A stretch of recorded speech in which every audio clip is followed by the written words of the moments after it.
And yeah, I don't mind saying that we recorded this already, Yeah, yeah. and I fucked it up. We didn't get some audio from the first try, so we're doing it again. We're doing it again.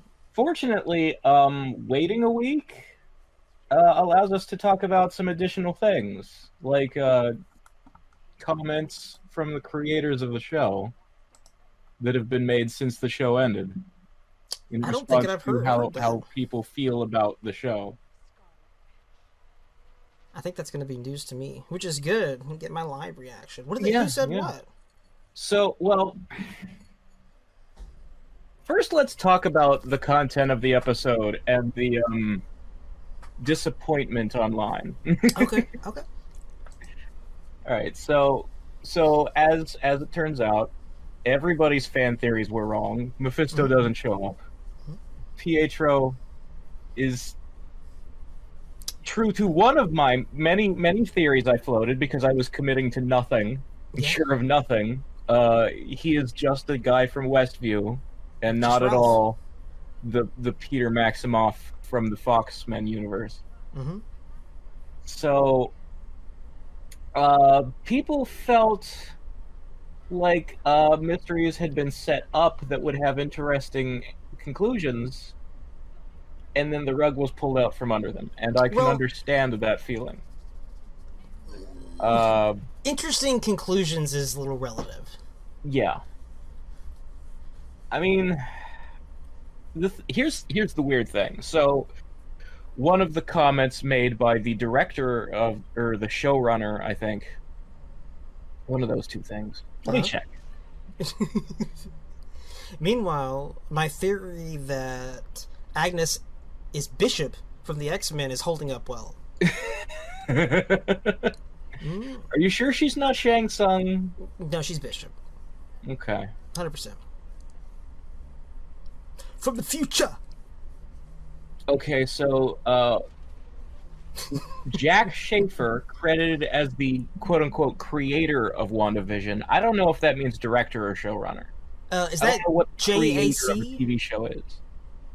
Is that how that's spelled? JAC, Jack Schaefer. Yeah, that's a lady. Okay, yeah.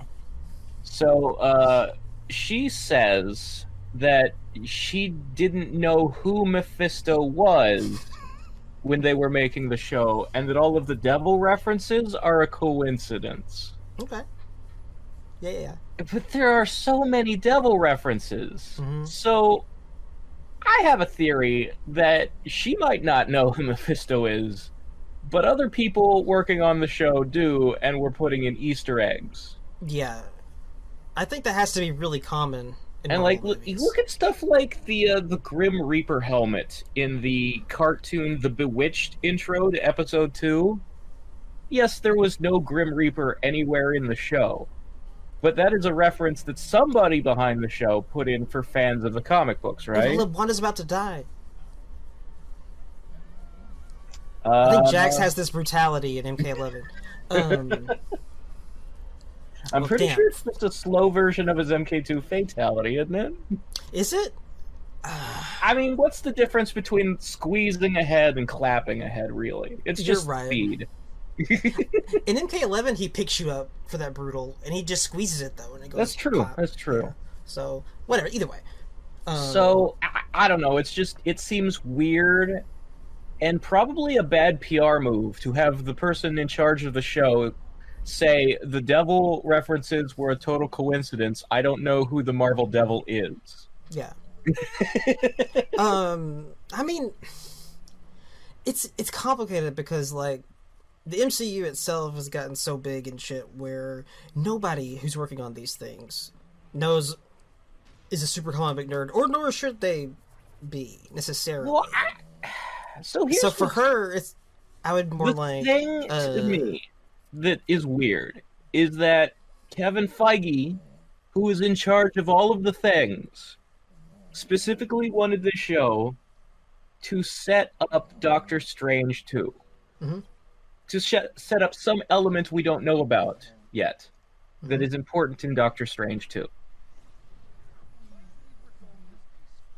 You would think that he would share that plan with the people making the show. Well, it depends on what those threads actually are. If Right, the Doctor but- Strange thing is like her being the Scarlet Witch and super powerful and the deal with her kids, maybe.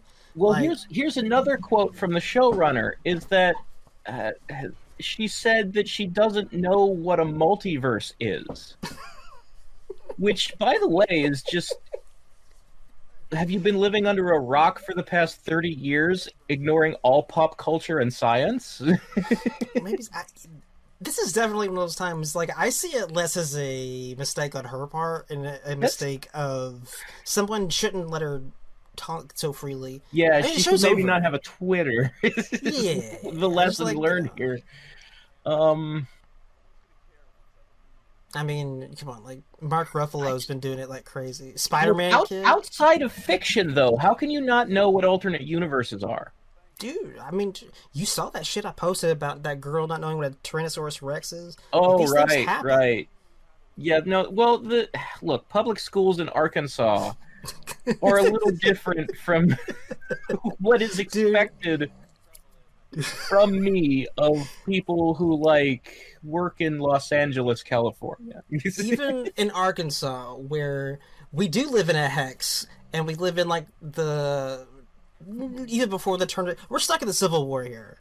We don't have electricity. We don't have anything like that. Even we know what a dinosaur is.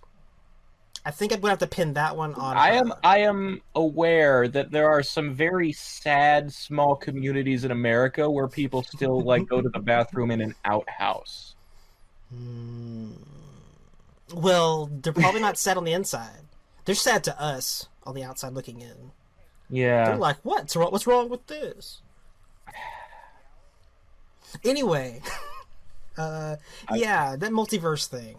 Yeah, so like if Doctor Strange 2 is entirely about the multiverse and this show is supposed to like tease something that happens in Doctor Strange 2, maybe it just seems to me that somehow there are people working on the show who don't know what the setup is. And that's also not surprising either, considering because how I'll tell you when we get to the end of this episode what I think the connection to Doctor Strange 2 is. And I can see how the person making the show doesn't need to know what they're filming, what they're filming means. But I do think that's a bad way to compartmentalize so severely. Yeah, no, I don't disagree with that. And by the way, that shot we just saw of the Darkhold opening up and the picture of the Scarlet Witch in it. The Dankhold. Yeah, like look, her hair is drawn like tentacles, and there's also a tentacle coming off one of her legs. Listen, we have a time machine. I want to see it. So I think whoever drew the art for this prop, the Darkhold, knew what they were supposed to be drawing. Absolutely. And I think they're hinting at extra-dimensional entities that are connected to the chaos magic Wanda uses. For example, perhaps Chthon. I would agree. Who, in the comics, the Darkhold is all about, because it's basically Marvel's Necronomicon, and Chthon is basically Cthulhu. Well, Chthon made it, didn't he? It's his book. Followers of Chthon wrote the book, yeah. The followers? Okay. It looks like that doll that Nicole Kidman gave Batman in Batman Forever. Doesn't it? Perhaps. I'm just saying, like, why is there a tentacle coming off of her shin there? That's not hair. Oh, that's a symbiote. It's clearly... This artwork is supposed to look fucking... Because Cthulhu is a squid monster. And Chthon is Cthulhu. Pretty sure this is Or I guess it could be Shuma Gorath. Let's not take all... Well, let's leave options on the table in case I'm wrong. Sure. He is also a tentacle monster and could be in Doctor Strange too. But you're right. That's definitely, like, outside the scope of this show. So... Yeah, like whoever made the pages of this prop spellbook for the show could have information that the person running the show doesn't have because they don't need to know, which is weird to me. Like, shouldn't the person in charge of the show know everything about what's in the show?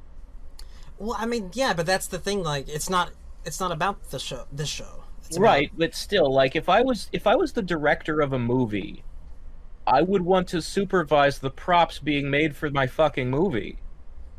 Oh, absolutely, absolutely.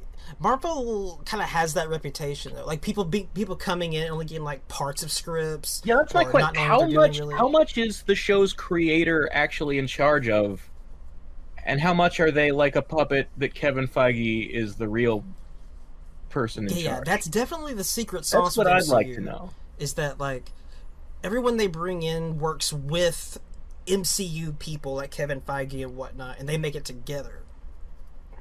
Which is what makes it gel really well and keep its continuity intact mostly. So...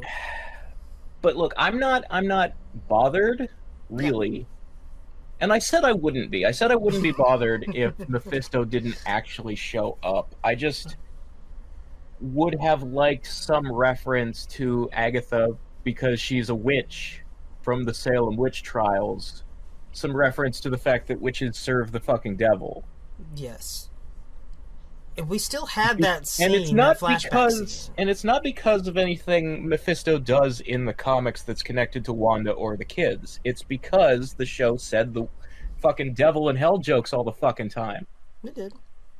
Like, that's a weird thing to do, and then claim it was a coincidence. Yeah.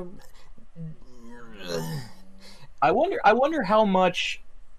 I wonder if the person who's saying I don't know who Mephisto is really being honest, or if they're like being coy to hide Doctor Strange spoilers. Because that's where I'm going with not being upset that the devil doesn't actually have anything to do with WandaVision, is because one of the many extra dimensional monsters who I was mentioning by name in previous reviews, Mephisto, Nightmare, Chthon, Shuma Gorath, any one of these guys could still be connected to Wanda, not in this show, but in Doctor Strange 2.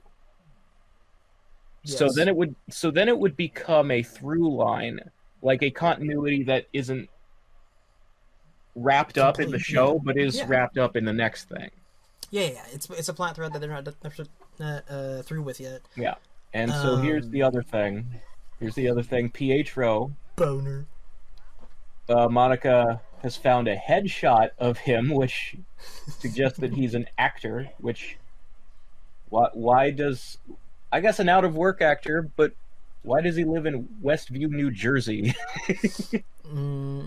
What acting is he trying to do from his house in... Jersey? Maybe his parents live here. Well, where did they go then? Because Agatha... It's a good question. Agatha took over his house and put him under mind control and then pretended he was her husband. Or if... he's a fucking actor trying to do his shit. His parents died, so their house is still there. It's like... we never... So there are a couple things that are never answered by the show that were set up by the show. One of them is, who was the guy in witness protection that Jimmy Woo was there to check in on? Yeah, that's a big one.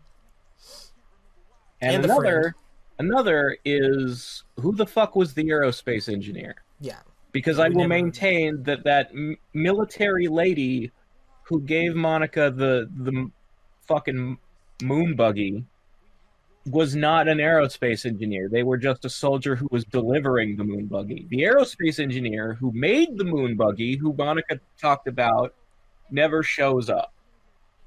And apparently was never intended to show up. So that's just, like, outside of any, is it Reed Richards? Is it Blue Marvel? Like, outside of those concerns, mentioning an NPC that doesn't show up in the show is just putting a Chekhov's gun on the wall and not firing it. That's bad storytelling 101. And even more than the Chthon or Mephisto or whatever, I think that one is like those absolutely are the ones that actually disappoint me, because those are the ones that don't have anything to do with wild guesses. Those are the expectations the show actually set up. Which ones? The ones where it's like, Monica mentioning an aerospace guy and that Yeah, aerospace guy yeah. never showing up. Yeah, they talk about that shit like specifically, unlike the other ones who are Yeah, just because like, the we show assume. never said that just because it's Evan Peters that means it's Quicksilver from another dimension. That was people guessing. Mm. So if that turned out wrong, I'm fine. But the things the show actually references and then doesn't do are the ones that are weird to me. Right.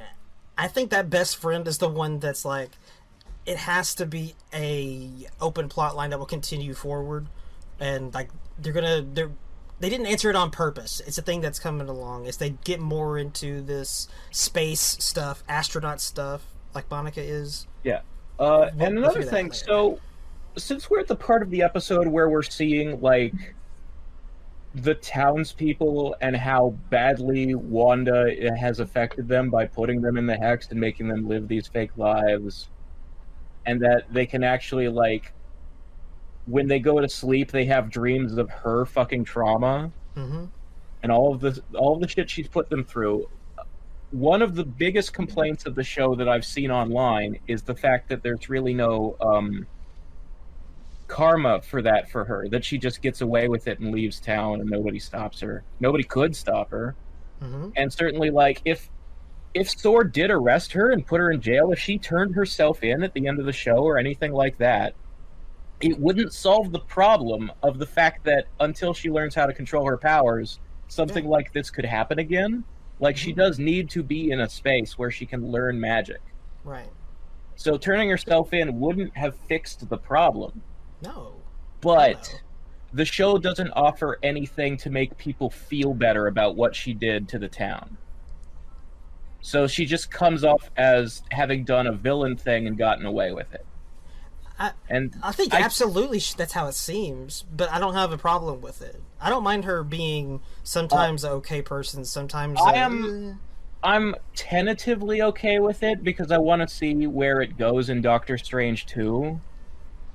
But as it stands, I completely understand the people who feel unsatisfied seeing her just, like, torture Westview for a week and a half, like a couple thousand people, however many live in a town like that, and then just walk away and not be stopped.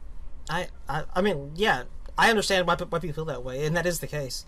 There's no fucking repercussions for as far as that directly goes, sorta.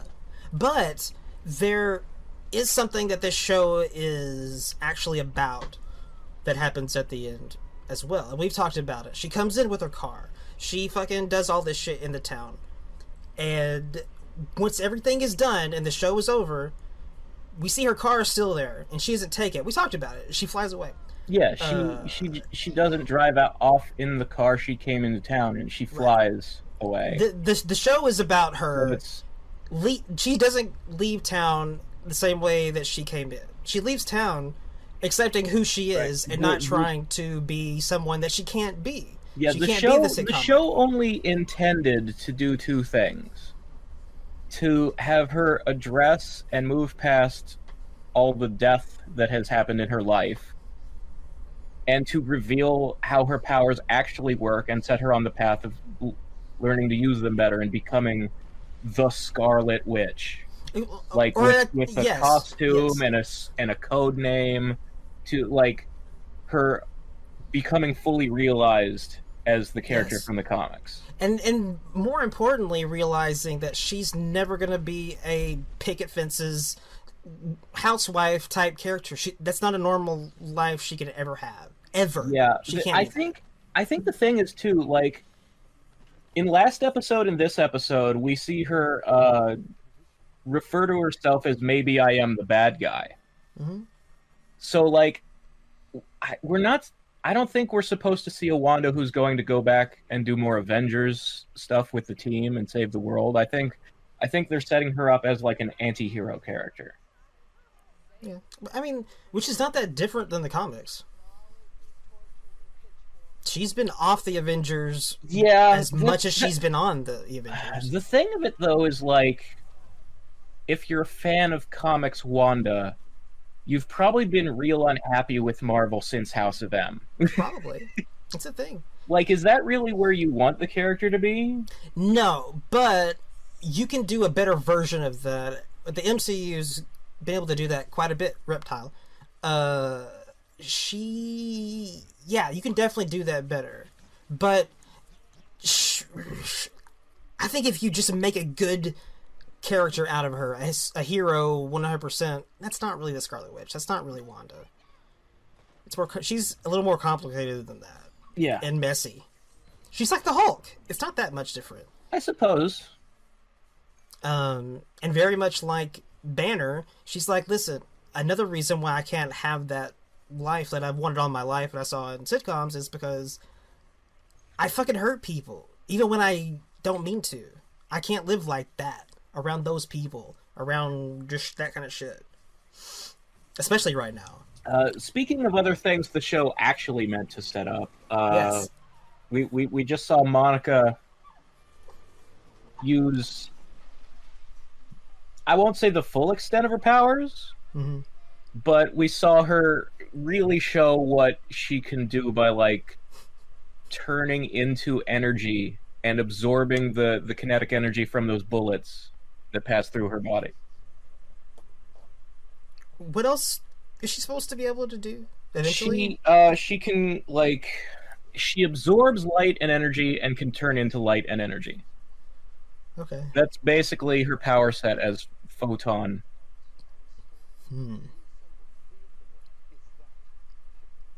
She's also sometimes called Spectrum. They've been real wishy-washy with her code names in the comics, because originally she went by Captain Marvel, and they had to give that name to Carol, which in the comics made sense, because the original Captain Marvel was Mar-Vell, the alien who was Carol's mentor, and Carol was Mar-Vell's sidekick, basically, Ms. Marvel. So he was a Kree, it makes sense for Ms. Marvel to become Captain Marvel when the first Captain Marvel died, but they didn't do it right away. They had a bunch of other Captain Marvels in between. And Monica was one of them in the comics. And they're probably not going to put her in that position in the MCU here. Yeah. I said last time, I had to rewind this scene a few times just to listen, because he was talking fast and about something weird. So, as someone who already knows what the philosophical... I know what the ship of Theseus is. The ship of Theseus, yeah. I am already familiar with that concept, and so this scene was not difficult for me to understand. No, it wasn't hard to understand, like, the scene. I was just making sure I was hearing what he said right. Right. It's a lot of dialogue. British people. This is actually my favorite part of the show, is the fact that the two Visions end up resolving their fight with a philosophy. I mean, yeah. How else? The most Vision thing you can do is to solve a fight with your words. Right, like, it would, yeah, this is the only way this makes sense. So now, Zack Snyder was directing this? Yeah. And, what's interesting to me is the question of what is White Vision now? Like, because he just got all of his memories back, but does that mean that he is as same as he was before he died, or does he not have emotions or something like that? That's the question on everyone's mind. Because I would guess if he had been completely restored to the way he was, then he would, like, stick around for Wanda, and instead he just up and leaves to, I guess, I don't know, go on a journey of self-discovery. You're gonna say what I said last time, huh? Okay. Well, okay. I'm glad you're coming around. I've thought about it since we previously recorded this episode, and it didn't work. It's definitely a thing. Because I'm of two minds of it. Like, there's what I just said, and then the second thing is, like, metaphorically, it means something that his eyes just changed from the circuit board eyes to looking like human eyes, like regular Vision has. To me, that just says that White Vision it's not Hayward's in his head anymore. Yeah, White Vision was called Project Cataract, and a cataract is when there's something over your eyes to blind you. It is. That's exactly what it is. And he was being blinded by having his memories withheld from him. in So order to do Hayward's bidding. The eyes thing is just to communicate. He's making his own decisions. We don't know what those decisions are now. Yeah. But the bigger question is, like, is he able to act human like Vision previously could, or is he more like Data from Star Trek now, where he has a limited emotional capacity and will behave differently? That is the thing. And I said last time it's significant because as soon as, well, like 5 seconds after he was born, Vision in Ultron, he was talking about how we got to work together, we have to save life, he's on the side of life, and we have to go stop Ultron because he's gonna destroy all of that. And I think he would have stayed here to help the townspeople and Wanda if he was just the previous Vision, but he didn't do any of that shit. I feel like whichever the answer is, he flew off because he's confused about things and needs to figure out the nature of his existence. And this is something like that goes back to Infinity War, when they talk about, can the Mind Stone be removed from Vision without killing him? Will he still be the same person without it? Because his cognitive capacity is a combination of Ultron, Jarvis, and the Mind Stone. So there's a question of how much of each part is necessary to make him him. Was the Mind Stone just something attached to his face, or was it a big part of him? Yeah, and that's what I thought was going to happen in Infinity War, and I was talking about that a lot, and I was dead wrong that he was going to lose that. But now it seems that we might be in for that. That time is now with White Vision. I guess we will see. We'll see. The thing is, I don't know when we'll see White Vision next, because if you look at the projects that are coming up in Phase 4 and 5, like, I don't see him showing up in Doctor Strange 2 to help Strange and Wanda with whatever's going on in that. No. I just kind of don't think a story about a whole lot of magic is going to... And here's the robot, you know? I wouldn't expect that at all. No. And I don't know what reason he would have to show up in any of the other Marvel things either. The soonest I would expect to see him is when they finally get around to doing the Young Avengers. Because it's going to take a while, but it's going to be sort of fairly soon, because this show and Doctor Strange 2 are giving us Wiccan and Speed. Falcon and the Winter Soldier is supposed to have Eli Bradley, the Patriot, in it. Oh, yeah, yeah. Ant-Man 3 is going to give Scott's daughter Cassie ant powers. So she'll be Stature or whatever. She's had other code names too. I don't know which one they're going with. There's going to be a Hawkeye show that'll give us Kate Bishop. The Secret Invasion will probably introduce Hulkling, because you can't really have Wiccan and not have Hulkling. They're a couple of... Almost their entire personalities are about that. There's little else to them, really. Yeah, the only other thing I could imagine Vision being relevant to specifically is if White Vision knows more about what Hayward was up to with some sentient weapon programs. Yeah, but he's not going to know anything else. I don't know what Marvel thing coming down the pipeline that would be about that. Oh yeah, I don't know either. Yeah. So I'm just suggesting Young Avengers because that seems like the soonest thing he would have a reason to show up for, because his kids will be on that team, and because the Vision was a member of that team in the comics. Yeah, I mean, that makes sense. I would like to imagine that something coming out of that sentient weapons things or Weapons Plus rolling out of this show, whenever they get to the point of talking about it. Maybe She-Hulk? Maybe? Because She-Hulk will be a lot of, like, courtroom dramedy as opposed to a mainly action show. Like, it's going to be... She-Hulk is a lawyer who barely ever uses her powers for fighting. She just shows up to court big and green because she likes staying in Hulk form. And most of her adventures are about the courtroom stuff in the comics. So the show is basically going to be Big Green Ally McBeal. So I imagine that they will have a lot of court cases in the show that are about superheroes and superpowers and the legal complications of a world that has superpowered people in it. And Vision's rights as a robot may be something worth addressing in a courtroom drama episode. I mean, no, yeah, I wouldn't disagree. I would have been interested to see that situation that we learned about at the beginning here, because with him in the Sokovia Accords. So at the end of the day, like, when it comes to Hayward, there are people who are like, Hayward did nothing wrong, because they agree that Wanda is the villain for enslaving the town for a week and a half. Step out of that thing and shoot at kids. Nothing wrong. Dude, come on.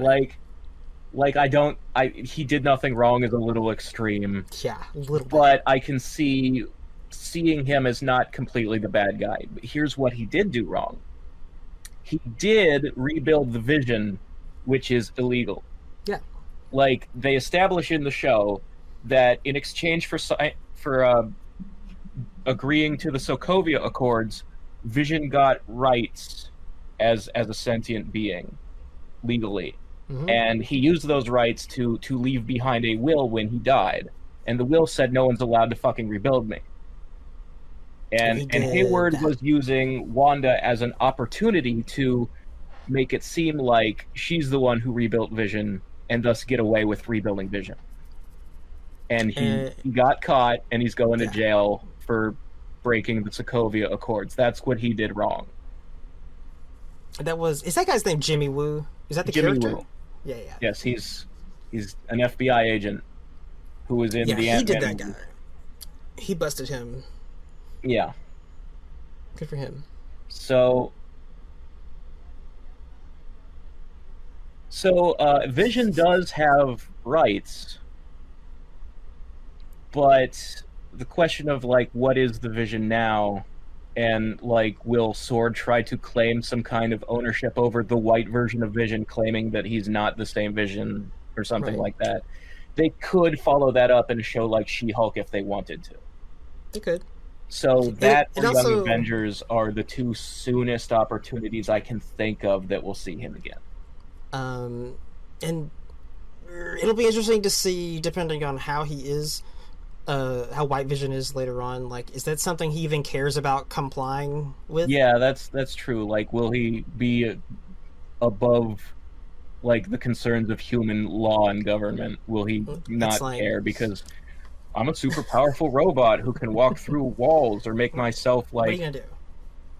The heaviest thing on Earth, or shoot a laser out of my face. What do I give a fuck? Maybe, like, trying to sue Thor. It's like...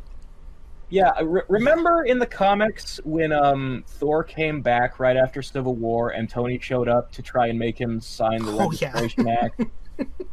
And he was just he beat the shit out of Tony and said, go back to your government and tell them I'm not a superhero. I'm a foreign dignitary, and I have diplomatic immunity.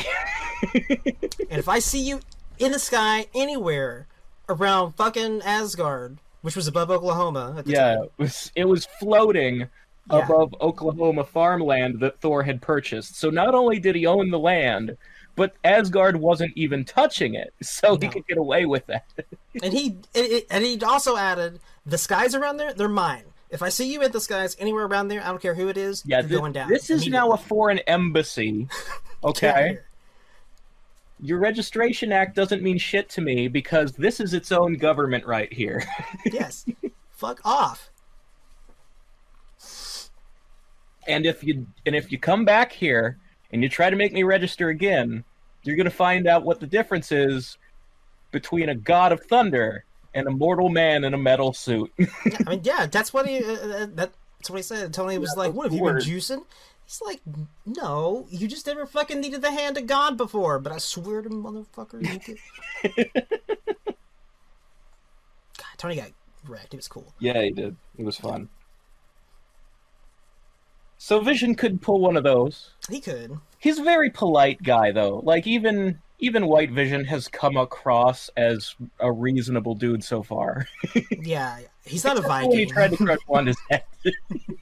He's okay with talking things out and whatnot. You know? These kids are about to die. He is nothing if not logical and reasonable. And we learned at the end of this episode that, like, they do have souls or something, in a sense. The kids... I mean, Wanda made the kids, but even when they stop existing, because she's closing the hex here, she's making it all go away. We will see, at the end of the credits, that somehow Wanda can still hear their voices from somewhere. So their bodies die. I believe that is what the connection is to Doctor Strange 2. That somehow her kids are alive in another dimension, and in the process of opening portals to other dimensions to try and rescue them, she creates the problem that Doctor Strange has to solve. That's what I predict the plot of Doctor Strange 2 will be. That's the inciting incident, anyway. I would agree. That the actual plot will be about Mephisto or Nightmare or Shumagorath or Chthon taking advantage of the portals to do bad guy things. And ideally, along with her dealing with the kids and all that situation, she can learn some things that's like, listen, you can't just keep doing this stuff and making things that you can't spawn just make more people things out of thin air. And I mean, like, he or she didn't realize she was. She thought they were fake as like everyone else. Yeah. Like, say, listen, you can't just... There's other parts of magic you need to understand. Let's talk about this. So let's go back a bit and talk about the fact that in the Darkhold, the prophecy of the Scarlet Witch refers to this figure as being someone who can create matter spontaneously, who can cast spells without any training, who is more powerful than the Sorcerer Supreme, and who is prophesized to cause the end of the world. Yes. That makes her sound a lot like the Phoenix. Somewhat. I mean, there's a lot of things that can end the world in the Marvel Universe. There are. But, like, the thing of, like, ending life and creating life and all this other stuff, like, all that's tied into the Phoenix as well. Sure. I mean, Wanda in the MCU has always kind of cribbed off some Jean Grey shit. She has, yeah. We talked about this before, about how in the comics her powers were originally about controlling bad luck. Like, she shot bad luck lasers at people then learned magic. In the movies, they changed it to telepathy and telekinesis, which is fucking Jean. It's a thing.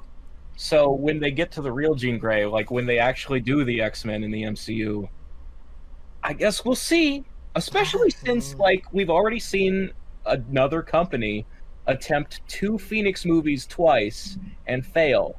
So the Phoenix is kind of radioactive as a property. I agree. So I'm sure Feige is real fucking delicate about how they do fucking Jean when they... I hope. They should be. I'm the biggest X-Men shill that you'll fucking come across. I love that shit all day.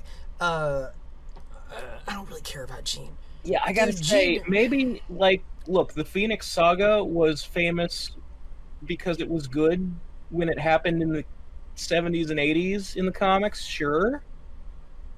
But... it was long. It's not good enough to be worth retelling 3 times. No. Like, the only thing that's important about it is that it deep dives into how much Cyclops and Jean love each other, and you can do that in a lot of other ways. You can. There are ways of doing the Phoenix Saga, I think, like, that would be okay, but it would need to be very different. Saga does that no other story can do is that it features a lot of the Shi'ar. Yeah. I've never liked the Shi'ar. Yeah. I don't care if they never show up in the MCU. You don't want to see Gladiator? I can do without Gladiator. Here's the thing about Gladiator. Marvel has a lot of guys who are parodies of Superman. Yeah. Gladiator is the least interesting of all of them. I would rather have the fucking Sentry. Oh, obviously, I don't really want to have the. Here's my pitch. If the MCU is ever going to do a parody of Superman, you get Henry Cavill and you have him play Hyperion, and that's Marvel's Superman. Okay. You just really rub it in DC's face. I mean, why not? Like, literally do the Squadron Supreme Earth. That's the thing. In the comics, it's Superman not subtle. I want to see Marvel do. Right? Like, it's not supposed to be subtle. It's like, you know what we're doing. You get. I don't want them to do like the wishy-washy parodies of Superman like Gladiator. No. I want them to do Hyperion, the real parody of Gladiator. If you're gonna do it, do it. Yeah, her car was fine. She had her red car. She checked it earlier, but it's fine. It was parked. I mean, all of the damage was undone when she unhexed the town. Except for this damage right here. Yeah, the emotional damage you can't wish away. No, that's gonna stick around. But very not subtly symbolic. She leaves the town very differently than she. You know what I think they could have done at least that would have satisfied people a little bit more? What's that? I would have had the townspeople throwing vegetables at her and her put up a force field to block them and just keep walking. Like, vegetables? Same sad face, same walk down the street, talk to Monica, like just kind of ignoring them, but the people get to like express their upsetness. Okay, express, yes. Yeah, just throw some fucking tomatoes and cabbage. You don't have to throw tomatoes. Is this the fucking 50s? I think there needs to be some kind of fucking catharsis. I would definitely be like, some of these people need to be vocal. Hey, fuck you! Also, like, here's the thing. What we're basically seeing here, the townspeople having a legitimate reason to be mad at her and her leaving town in shame, is basically how people react to mutants. Yeah. And in Marvel things, crowds of humans throw vegetables at mutants a lot too. It's a thing. I think we can move on from vegetables, though. I just want a little taste of angry protester. That's all I want. Because they can't really hurt Wanda. They can't do anything to her, which is why they just stand there and let her walk away. See? She came in as Wanda. She's leaving as the Scarlet Witch. But, like, if it was me, I'd throw a tomato. Why would you throw a tomato? Like, you had to pay for that shit. It's worth it. This is a post-recession world we're living in, sir. I guess the town looked kind of depressed. Maybe they don't want to waste. Hell yeah, it looked depressed. Like, come on. I mean, it's better than throwing a brick, though. It is better than throwing a brick, but that's where I would throw a few F-bombs. Yeah, I guess if they were just like booing and get out of here, go away, boo. Fuck you. Fuck you. We don't want you ruining our lives anymore. Get the fuck out of here. Throwing tomatoes feels more viscerally satisfying. Okay. Yeah, okay. All right. I like when people throw tomatoes at stuff. Well, give everybody that gun from Iron Man 3 that shoots potatoes, but tomatoes are there. Potato guns are a real thing. You live in the South. I'm sure you've seen potato guns. Yeah, but I don't want anybody to shoot potatoes at people. That sounds painful. That's probably a little more force than you would want. A lot. You're from the South. You're not cool with shooting? Yeah, you know. No, I just mean rednecks are the guys who build potato guns. Well, you know what? That's why I don't. I had a rough childhood. Got a lot of potatoes shot at me. It's just an air compressor and some PVC pipe, man. Oh, is that all? Okay, then they're cool. We can do it. I mean, Pennsylvania is the honorary South. You're right. Answer's the thing. Honorary. I have known rednecks in my day. I think they're pretty spread out. I think they're more of an epidemic than people realize. I guess. They're everywhere. Was there anything else? Oh, okay. This is the thing. So this scene. So I think I don't remember if we talked about it only in the episode that didn't record properly, or if we talked about it when we were reviewing previous episodes of the show.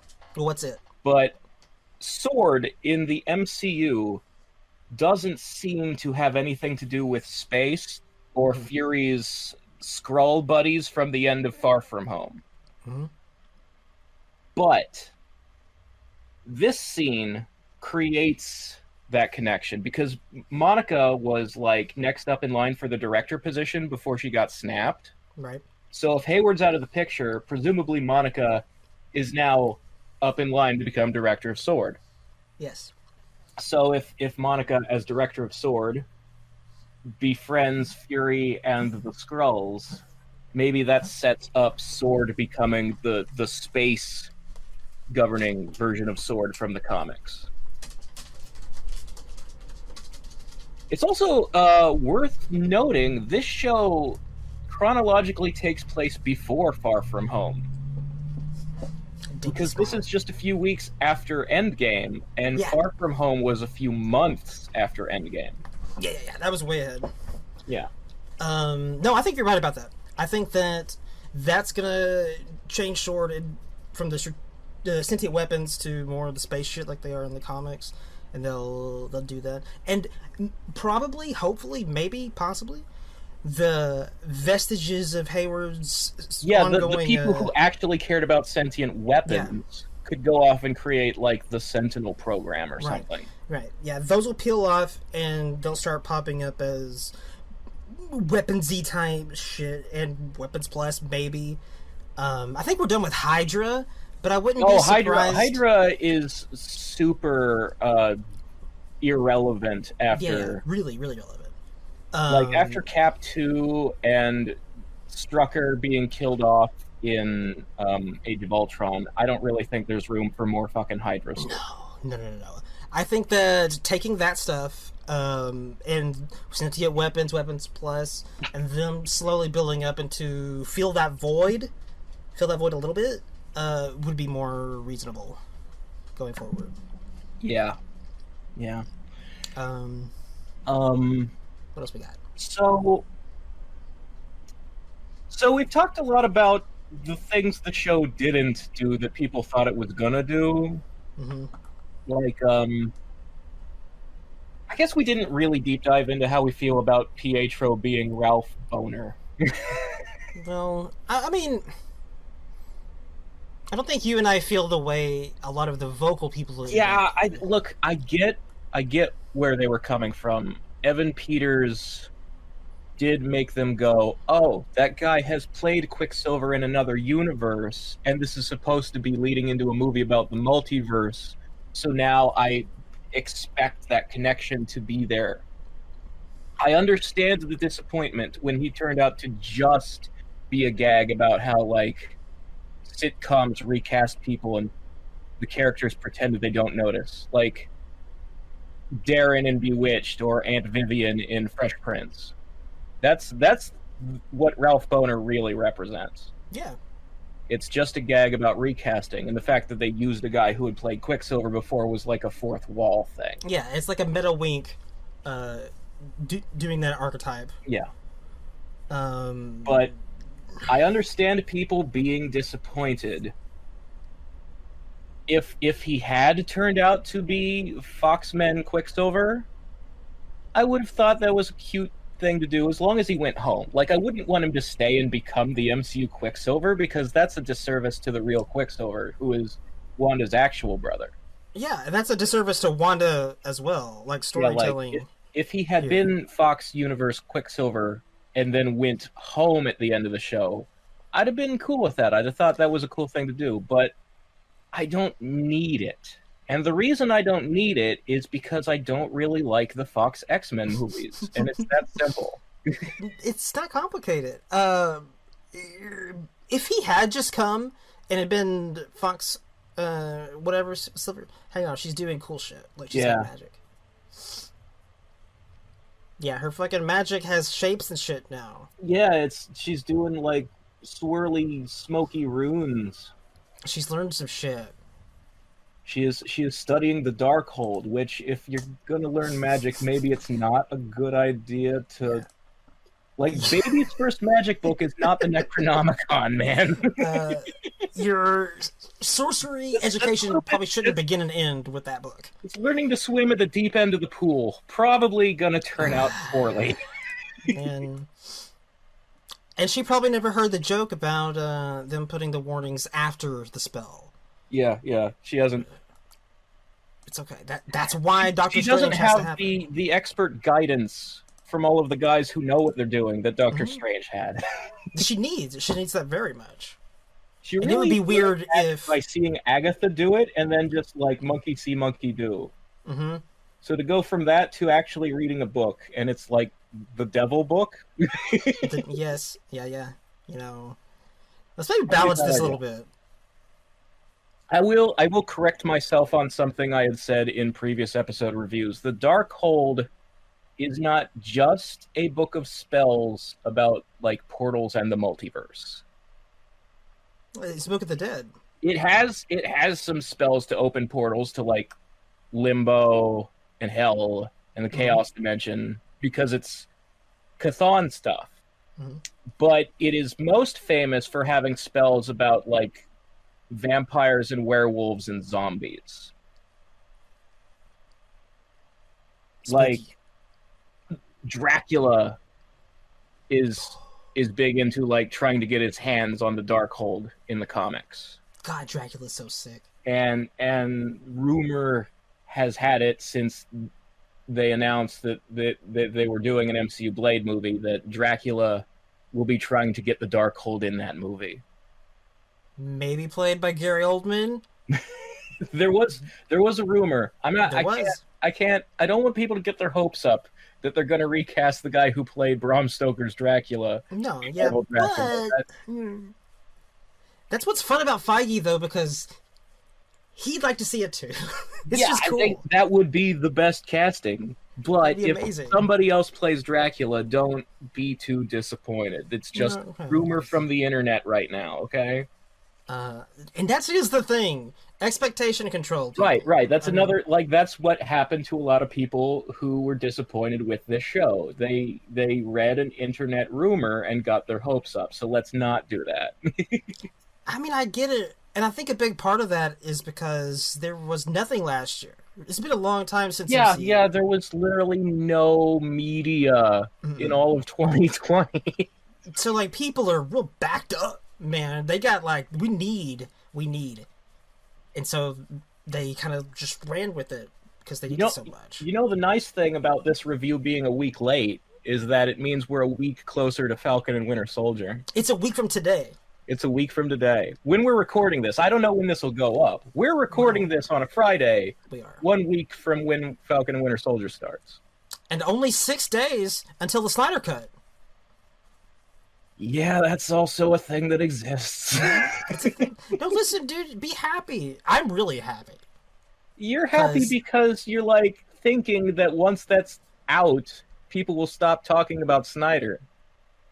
No, I fear that this could lead to a revival.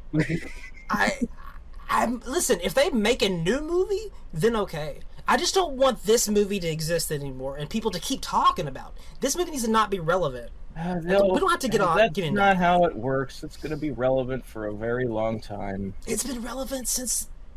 What year was that? When Ragnarok came out? It was supposed to come out in... The Whedon one came out in, like, 2016. It came out alongside Thor Ragnarok. So whatever year that was. Maybe 2018 then. Like, please. Okay, wait. Stop being relevant. 2019 was Endgame. So 2018 was Infinity War. So Ragnarok was probably 2017. Yeah, 2017 sounds right. Please. This movie needs to not be relevant anymore. I think you're going to find that people will keep finding reasons to talk about it and disappointing us.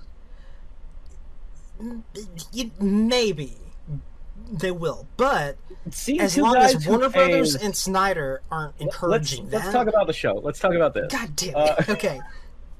I enjoy seeing two guys who can phase trying to stick their hand in each other's chests. Yeah, I'm glad that Vision learned from his Thanos thing. Or did he? Did he remember that? It's confusing. neither of them remembers fighting Thanos until White Vision gets his memories back. Because remember, Hex Vision, the Wanda created Vision, doesn't remember anything. Yeah. From before Westview. That's true. He That's only knows what Darcy has told him. Thanos killed you, and she had to watch. Yeah. But no, yeah, he should have phased the first time when Thanos was going after that shit. If he can, maybe he can't. We did talk about that thing that Glaive had. Yes, Corvus Glaive stabbed Vision with his glaive, and somehow that shut down Vision's ability to phase. It did. Allegedly, Mjolnir can do that too. In the comics. Mjolnir can do a lot of things. Like, Mjolnir can summon the Bifrost on its own in the comics. Theoretically, Stormbreaker can. Well, Stormbreaker specifically can. Like, that's in the movie. Yeah. Mjolnir couldn't in the movies, so Stormbreaker is better Mjolnir.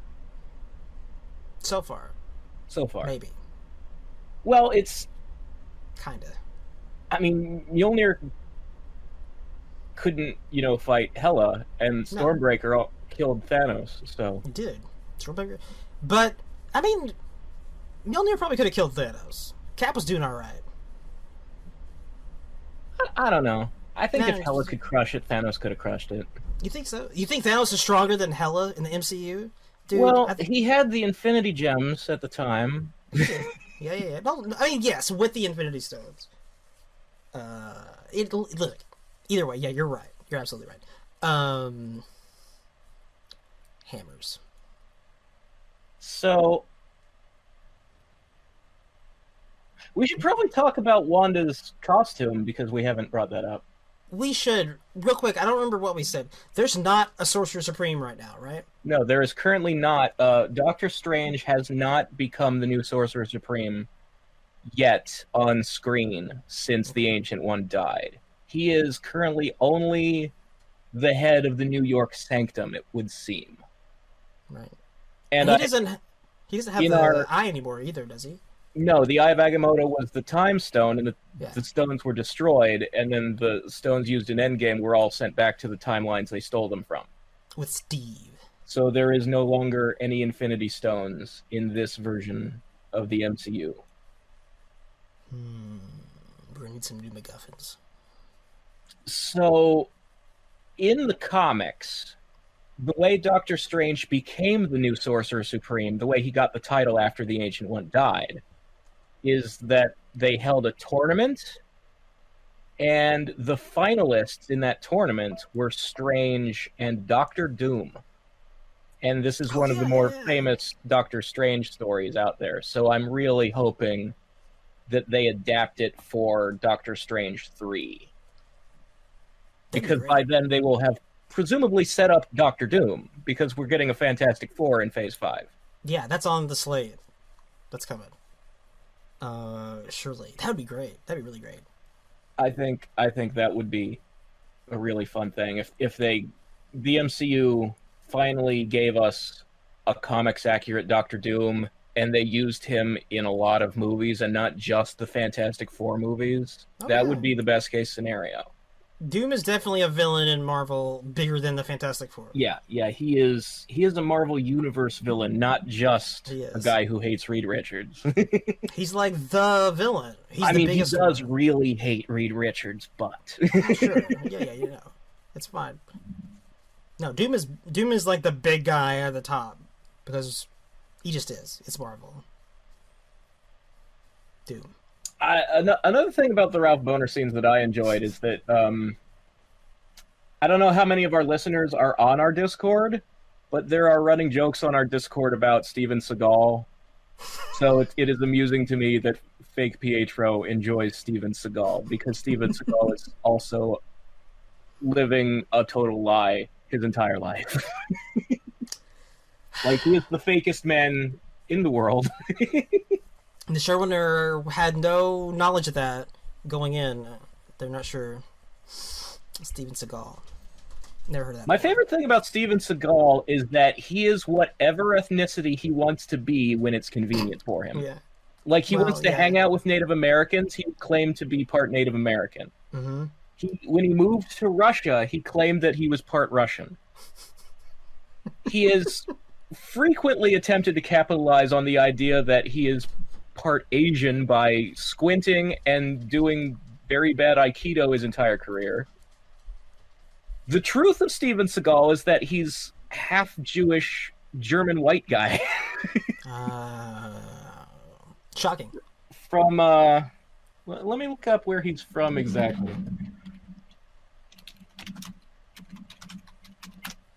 These scenes are cool, by the way. Yeah. This stuff is really nice. Really drives home how much she's fucked up these people. Oh yeah. How really terrible the week and a half that the Hex has existed has been. And I was honestly afraid they were gonna pull those punches a little.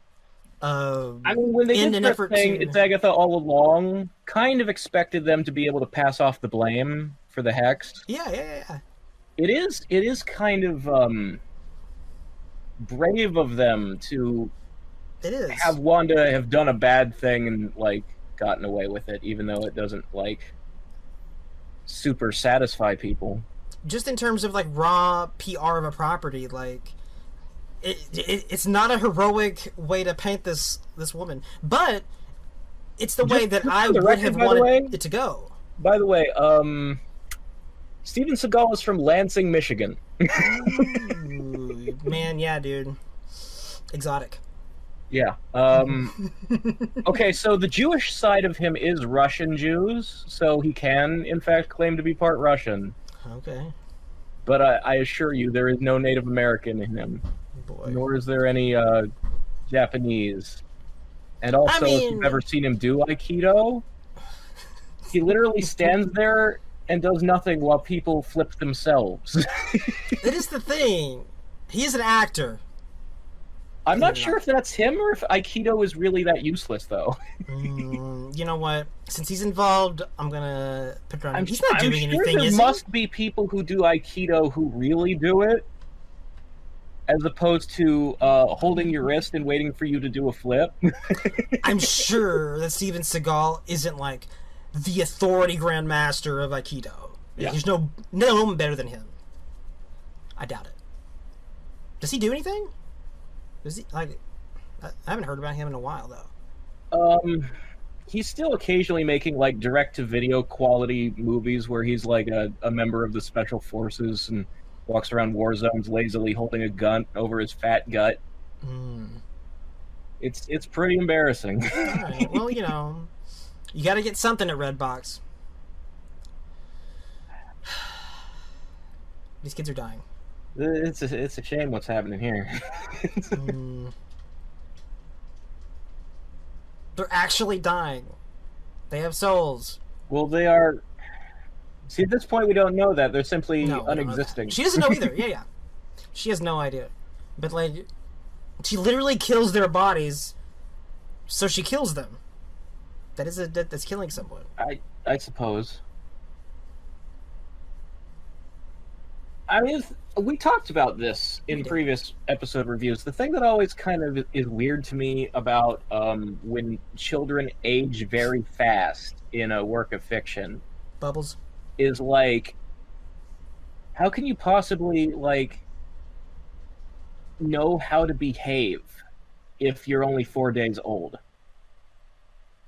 Like, what life experience makes up your personality if you're only 4 days old? Like... where did all that come from? You're absolutely right. These children have never been to school. No. Unfortunately, you can put knowledge in a person's head with magic, but you can. Personality is more than that. Unfortunately, there's no way for us to like study that in the real world. It's also like it's also true of like comic books, Wiccan and Speed. They are older than this. Like his kung fu stance. Vision, come on, man. What are you doing? It's like Johnny Cage. What is he gonna do with his hands? I don't know. That's a Johnny Cage stance. What is he gonna fucking do? Split nut punch? He's putting his hands out like he's gonna grab the soldiers, but he's probably just was gonna shoot a forehead laser at them. That's the thing. His go-to is always the forehead laser or the sleever. You know, I'd be a little reluctant to use my forehead laser if I had crippled a friend of mine with it once. We all remember that, right? Rhodey. He doesn't remember it. Rhodey was Vision's fault. Mm-hmm. Oh, we know, but Vision doesn't know. Well, White Vision will know in a moment. He will know. We don't know what the fuck that is in his head, dude. That's just a fucking LED crystal, man. That's really powerful laser in it. Really powerful. It's probably no more powerful than like Tony's repulsor rays. I mean, it overpowers Vision here. Vision. Here's the thing: is that White Vision is powered by Wanda's magic that they sucked out of that drone, and Wanda's magic contains some Mind Stone energy in it. That's how she created fake Vision. So that energy presumably is as powerful as the Mind Stone. That was well. I mean, it's always confusing. All White Vision has in its head to shoot the laser is just some military grade laser lens, probably. It's just some sci-fi tech that's able to focus the energy and shoot it out. She says in this episode that what was left of the Mind Stone is she used to make fake Vision here. Yeah. But that's a little unclear. Like, does that mean that you don't have any of that stuff there with you still? Or no? Man, look at this dude. He didn't do anything wrong. I mean, they established in Infinity War that Wanda's magic is as powerful as an Infinity Stone because it can destroy an Infinity Stone. Right. So that's all you really need to know. I guess so. And man, like, how long does that charge last? Like, just off that one little drone powering Vision here? White Vision? Well, magic is the thing that makes magic different from science is that it's allowed to break the rules of physics. Okay. That's the only maybe thing we have to go on. Maybe somehow by having some of Wanda's magic in him, he has access to where it comes from. So he's drawing off the chaos dimension the same way she is. Maybe. Dude, he's so fucking sick. But he's converting it to generic robot lasers. He's using some crazy cool sorcery shit. The Dormammu symbol pops up on his forehead. There was a comparison I made in the version of this review that didn't turn out, where I said it's White Vision's forehead gem is just like the Hydra guns that shoot Tesseract energy, because the Tesseract was an Infinity Stone, and Hydra figured out how to channel that energy. Like, even though the Space Stone is used for making portals, not shooting lasers, Red Skull figured out how to use that energy to shoot lasers. He did. So White Vision's head is really just a Hydra laser gun. If I was gonna do that, me personally, I would have it sound like those guns did. That would be a callback, but I'm sure they just didn't think of that. I mean, yeah. Listen, it's not super required. It's just what I would do, because they had a very distinct sound. They sound like repulsors. If I was making Captain America 1, I would have revealed in a later movie that all of the guys who had ever been shot in World War II with a Hydra gun weren't dead; they were teleported. Yeah. Like Red Skull. Yeah, like Red Skull at the end of the movie. Right. Like he should have this army of American soldiers who are just hanging out on the Soul Gem planet. Boy. Vormir? Vormir, something like that. Yeah, something like that. That would be funny. Well, no, what I would do that, but they would all be dead. They would have died of old age. But not Red Skull. He's cursed. There would be a bunch of old man soldier bodies lying around Vormir. Yes, that's what I would have done. And Red Skull can't leave, so he just has to stay here with these corpses all around him forever. Yeah. That would have been tight. That sounds metal as fuck. That would be really sick. That's what I would have done. Yeah, To, that would have been the way to go. To justify why the Space Stone laser guns were laser guns. They would have actually been teleport guns. Exactly. It's what Loki did. Yeah. He's gonna go beat Owen Wilson. I said this thing last time. That is the I other don't think thing. it's the case. So, like, in terms of a multiverse, sometimes people ask, what is the difference between an alternate universe and an alternate timeline? And the answer to that is that there isn't a difference. Mm-hmm. That's what a multiverse is. It's a collection of all the ways, all of the branching worlds where something happened differently than it did in the main universe. Like, yes. Watch Sliders. That's the premise of that show. Good TV show. Just the first 2 seasons of Sliders. Do not watch after John Rhys Davies leaves the cast. But that is actually my favorite TV show of all time. Sliders. Yeah. Okay. That and Star Trek The Next Generation. They aired at the same time in the 90s, so there's similarities. Yeah, I floated this theory last time. It's not true that she wanted to come here so she could get a good look at those runes real quick. Because the older one might have had them here in her head, which she did this memory, but she doesn't do that. Are there runes in the scene? No. That's what I was going to say.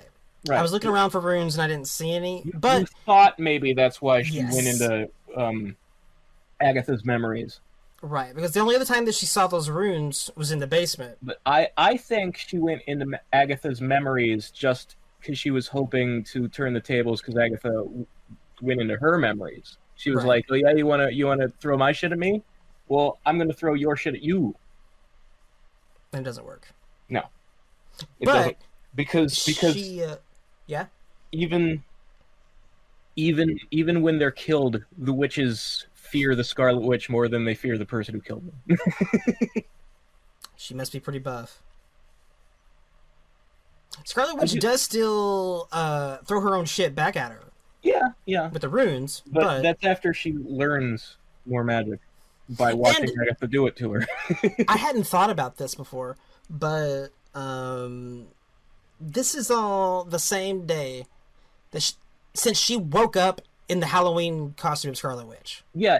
Every episodes 7, 8, and 9 are all one day. It's a long day. I would say that the previous episodes were very short days, because it's like at the end of the 22 minutes they'd go to bed, and it's only been 22 minutes. Oh yeah, definitely.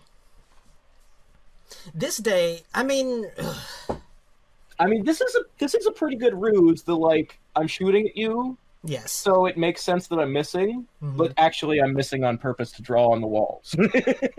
That's It's funny because that's often a thing you see, like conveniently missing so you can keep your characters, but I'm glad that they address it and use that. Yeah. They're not just being convenient for plot's sake, so they can continue to monologue. Yeah. There's a lot of flying. Yeah. That's another thing. Like, we see Wanda is faking getting her magic sucked out right now because she's setting up the trick. Mm-hmm. She's making it seem like she's deliberately getting rid of her powers because she's sick of everything and just wants to die. And she's like, "Fine, Agatha, you win." But no, really, it's a trick, and she steals Agatha's powers. She do. The thing that I thought was funny at first was that Agatha with no powers doesn't just fall out of the sky and die. Right. And then the scene ends with, like, they both float back to the ground, and Wanda kind of dumps Agatha harshly. So obviously Wanda was making Agatha fly because she didn't want to kill her. So Agatha, it makes sense. It would have been funny if it's like, well, your magic's gone, so why are you flying? Ooh, splat. But that is how you know that Wanda's still a good guy. Right. There you have it. She let her live. She did trap her eternally in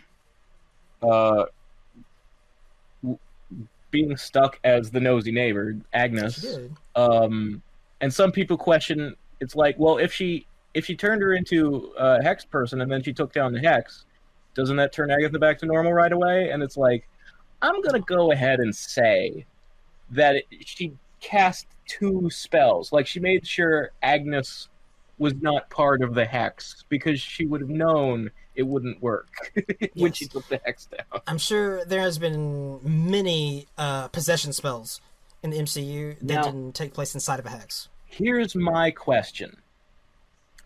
Is she making Agnes live with Ralph? I don't... Because that's where Agnes lived when Agatha was pretending to be Agnes. She lived in Ralph's house. It was, but not with Ralph. And Ralph, Ralph knows that she's Ralph lives in the attic of that house while Agnes has control of it. I think Ralph would leave. You think Ralph would give up his own house? Rather than being here with this crazy lady who's just like... I would kick her out of the house. Well, it's maybe my it does house. that too. Yeah. That's another solution. No, you can have it. I'll go. Do that. I kind of assumed that a lot of these people are going to be bailing this time. Now, here's where it's weird. Is I would... She thinks she's his wife. Maybe she doesn't. It would be creepy and rapey, but you could do it. She, not necessarily. You know, she could just put her in a spell where she thinks she's that lady, but she's singled, unattached to... I'm just saying, did Wanda think of that? I hope so. I would like to think she did. So I said, let's talk about the costume. Now she's actually wearing it. She's wearing this costume. What do you think of the costume? I mean, dude, has anyone said this costume sucks? I have not seen anyone say it outright sucks. Lots of people like this costume. And I like this costume. I think it's nice that she finally has the crown, and it's nice that they made a whole thing of the crown where it was like the magic glowy shape crown set up first to explain witches have crowns. So she made her as a part of the costume. This costume is fucking great. I like that they did that. What I have heard, sometimes people complain that every outfit in the MCU looks the same.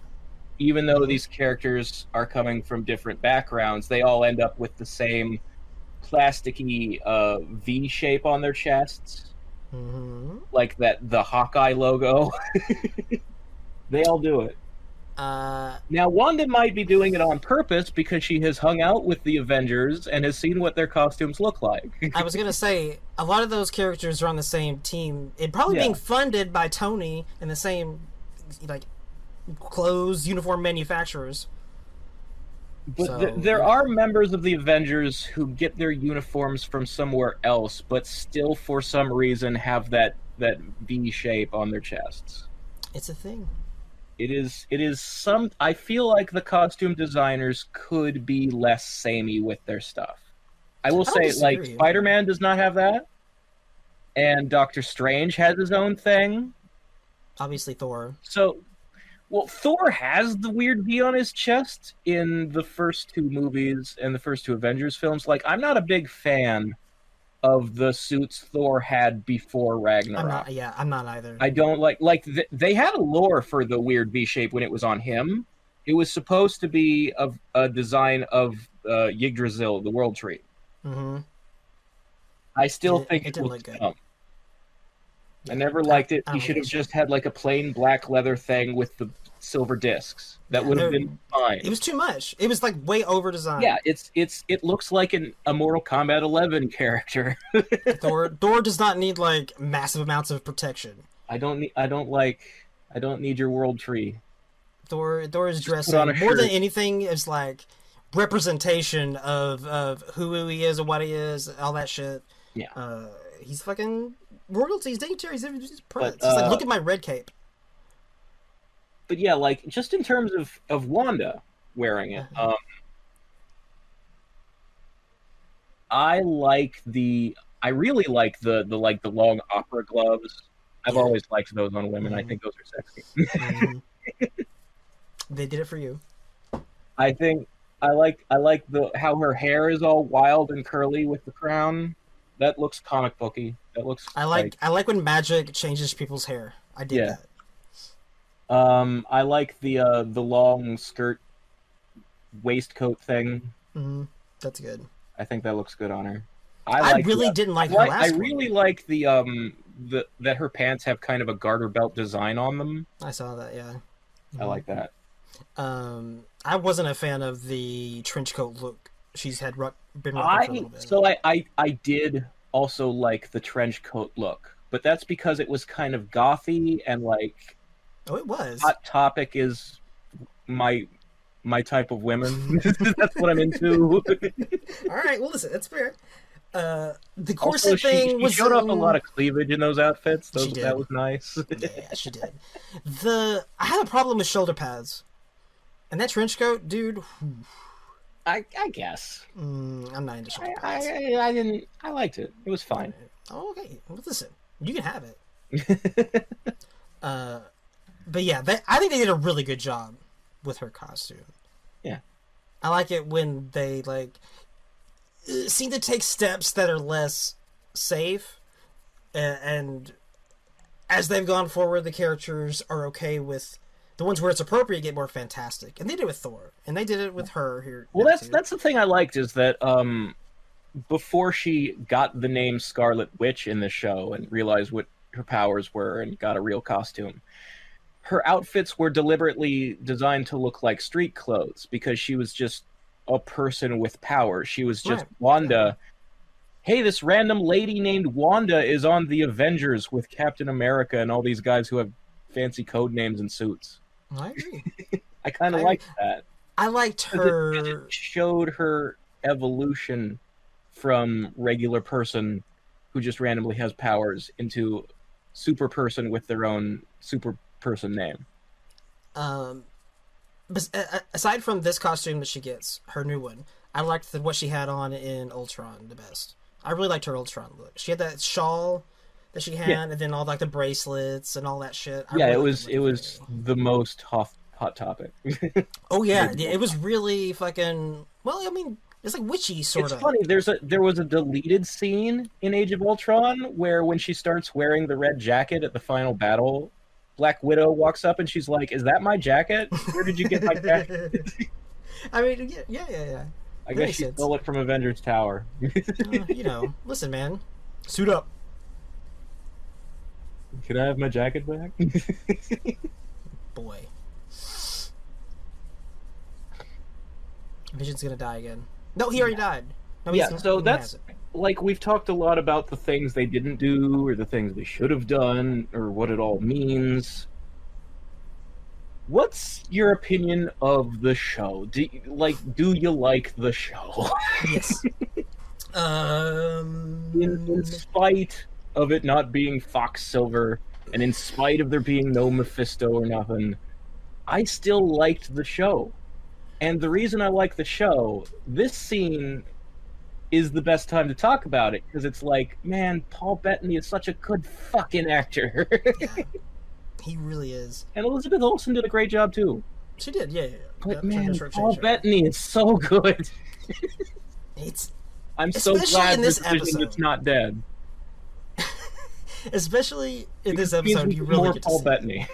you get to see in the previous one. You get to see like that flashback in Avengers Tower when he was really good, and he was still like curious, young, naive Vision, like still learning shit. Yeah.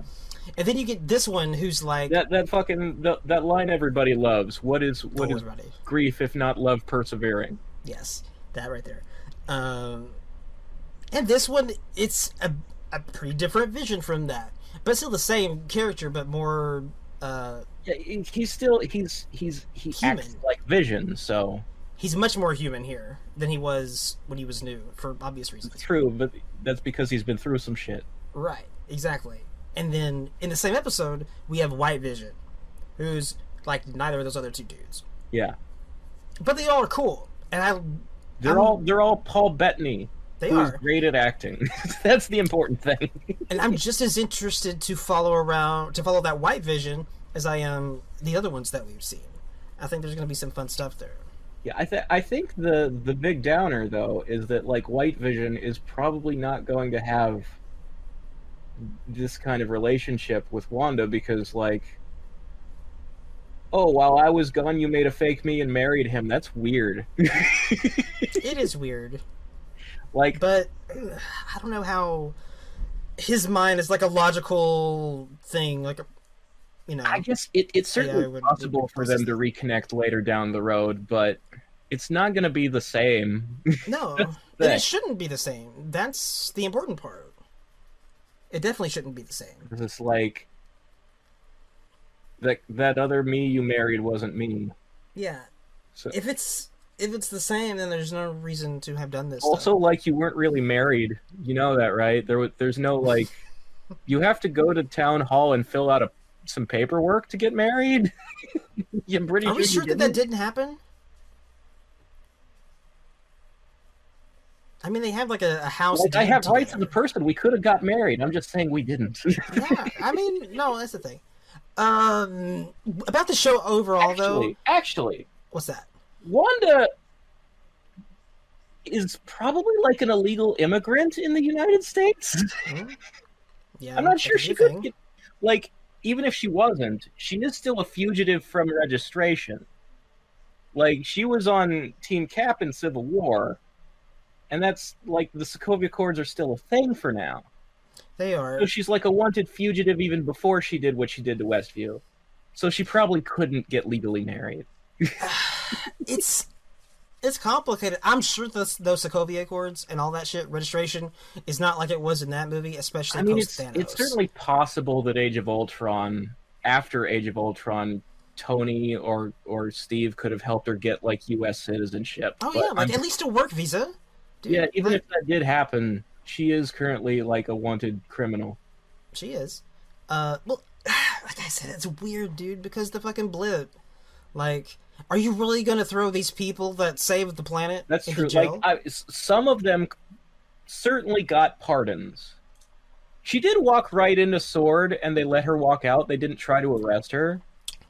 That's a good point. Maybe everybody got pardons from saving the world in Endgame. It's like, dude, she nearly killed Thanos herself. Like, come on, don't throw her in jail. Well, I'm sure we'll find this out directly in Falcon and Winter Soldier because Falcon and Bucky were on Team Cap. They were. And they seem to be working with the government to stop terrorists now. It is hard to tell what's going on I'm there. guessing there were some pardons thrown out for defeating Thanos and bringing people back. Which is the least you could do. Dude, and yet the Sokovia Accords do still exist. Yeah, they do. So, they obviously at least got amended. Hopefully, we'll find out the actual political details of who can and cannot hero. we definitely need to know that. We don't know that much about the status quo post blip. Yeah. Really. Yeah. Like, Spider-Man was about Spider-Man and Mysterio doing shit. Well, I'm going to assume Spider-Man was registered because he was on Team Tony. Oh, yeah, definitely. I just mean about the world. Like, we didn't get a good picture of the world during Spider-Man. Yeah. Like, it was all about his stuff. And in here, we definitely didn't get a good picture of the world because Fake Town. Although, like, if the government knows who Spider-Man is, he's a minor, so wouldn't they still not want Spider-Man to be heroing? Yeah, this is all good. Like, he's things for Spider-Man 3. That seems like a thing. That is the thing. That would. These are the questions I have. You can't have that life anymore, Wanda.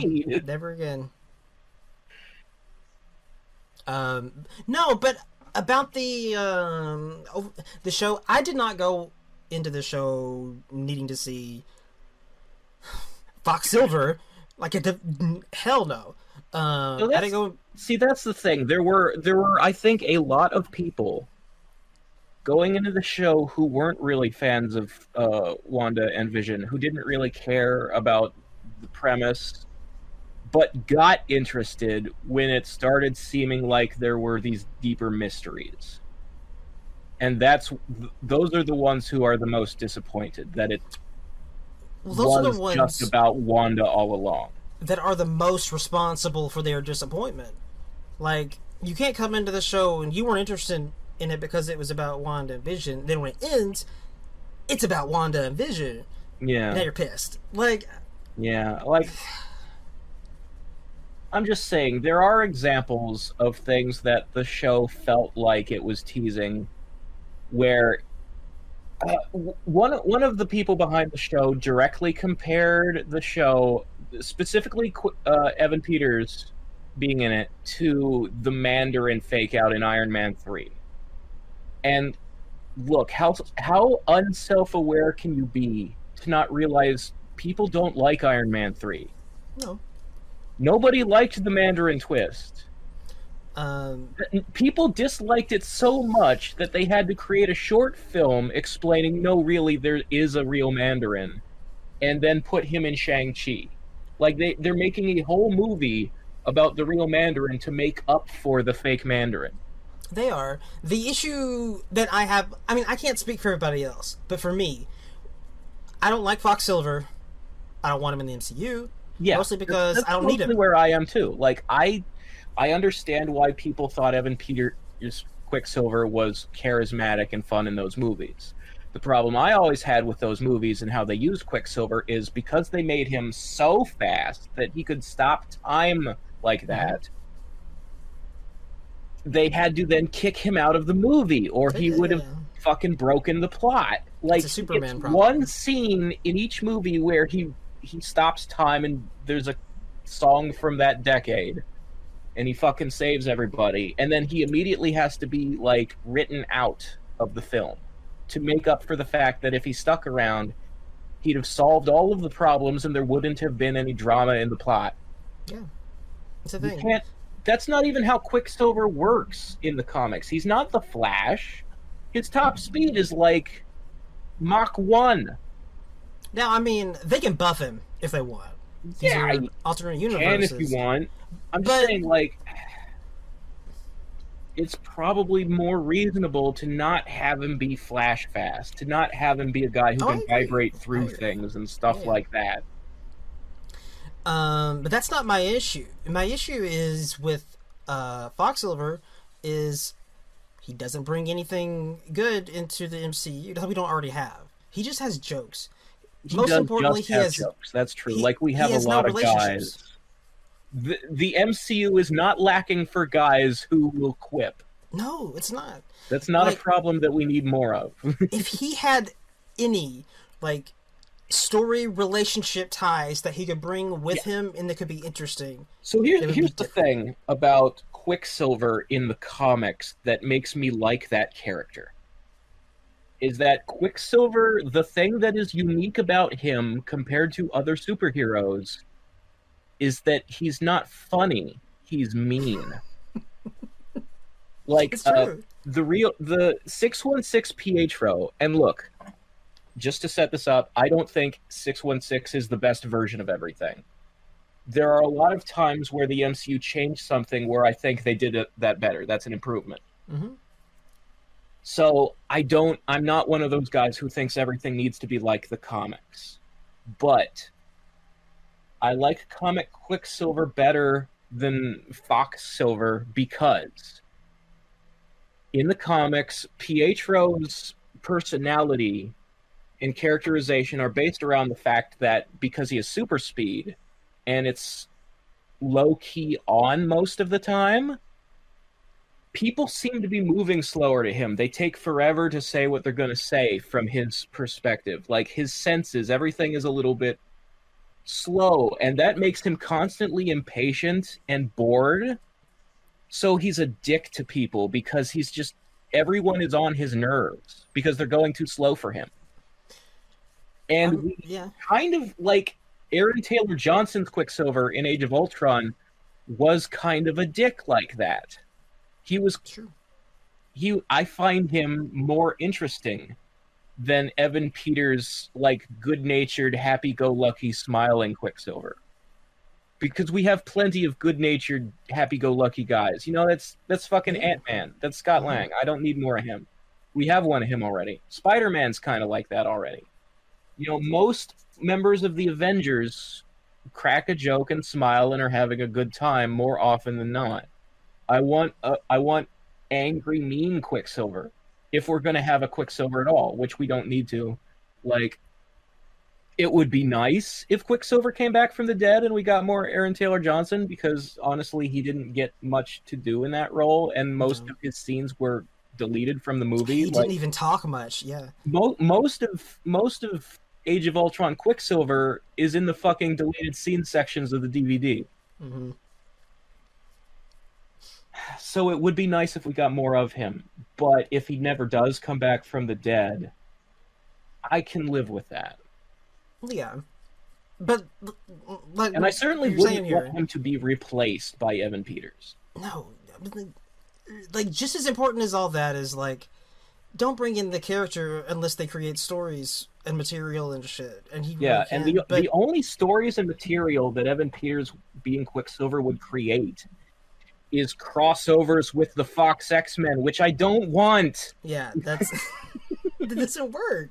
Like, I don't want to see those versions of the X-Men. I want to see the new reboot MCU X-Men. Yeah, recast all those parts. Like, I definitely want to see that shit. Like, it's possible. People are nostalgic. It's been 20 years though, dude. Yeah, it's possible that the new Xavier and the new Magneto and the new Wolverine won't be as good as Patrick Stewart, Ian McKellen, and Hugh Jackman. But those three guys were the only three guys in the entire 8 or how many there were fucking Fox X-Men movies who were good. Every single other character in those movies was fucking bad. Yeah. That's the thing. Cyclops is a character, you know, we can do some stuff with him sometime. Was Cyclops a character? Not in those movies. You know? That's what I'm saying. When we get the MCU X-Men, I want to see a new Cyclops who's fucking rad. Yeah. I want a real badass Cyclops. I don't want to see James Marsden again. No. And I mean, it wasn't James Marsden's fault. No, but he is kind of like a... James Marsden, in every movie he's in, is kind of like, just like a soft dude. You know what I mean? No, sure. Just, well, you're kind of like a milquetoast regular guy. I don't think he can play like an action man. Yeah. And I want Cyclops to be an action man. I mean, he should be. Cyclops... Those movies specifically gave people a lot of weird ideas about Cyclops. Yeah. Like, mostly that Cyclops is a pussy who doesn't do anything and isn't as important to Jean as Wolverine is. Yeah, he comes across as just like a annoying bitch. Yeah, he's not annoying bitch. He's like a beta male in the movies, is the best way to put it. And real Cyclops is like a hard ass who like doesn't really put up with Wolverine shit. No, it's a thing. Do it, and we have an opportunity to. Let's not... Like I said, you've had 20 years of that stuff from Fox. We can move ahead. We can try something else. Cyclops is supposed to be the Captain America character of the X-Men, you know? It's not subtle, yeah, definitely. Not that I want him to be like all super hopeful guy like the MCU. No, like is. But no, he's like the military guy who gives the orders. He's like the discipline man. He is. He's the Leonardo. And Wolverine is the Raphael. That's their dynamic. That's how it is. I want to see that shit too, dude. Yeah. Give me some Beast. Oh man, Beast. See, that's the other thing. Like, Kelsey Grammer never got a chance to really do much as Beast, and he was so fucking good. And that's another one where it's like Patrick Stewart, where like this was the perfect guy for the role. I don't know if you'll find anybody as good, but that's not worth doing. I don't want First Class Beast. Like, I'm not gonna be like, yes, they should totally use the Fox X-Men because I want to see Kelsey Grammer Beast again. Like, no, you can get a way better Rogue. You can get like a decent Gambit. You can get like a decent Storm. God, Storm was fucked by those movies, man.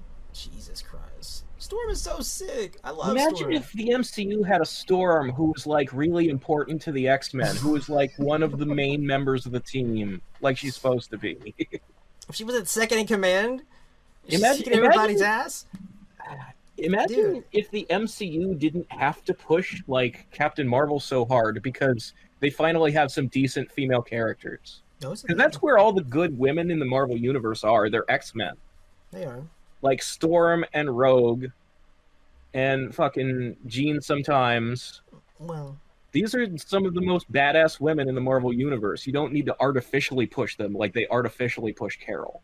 no. I would put Wanda on that list though. So Wanda's pretty cool.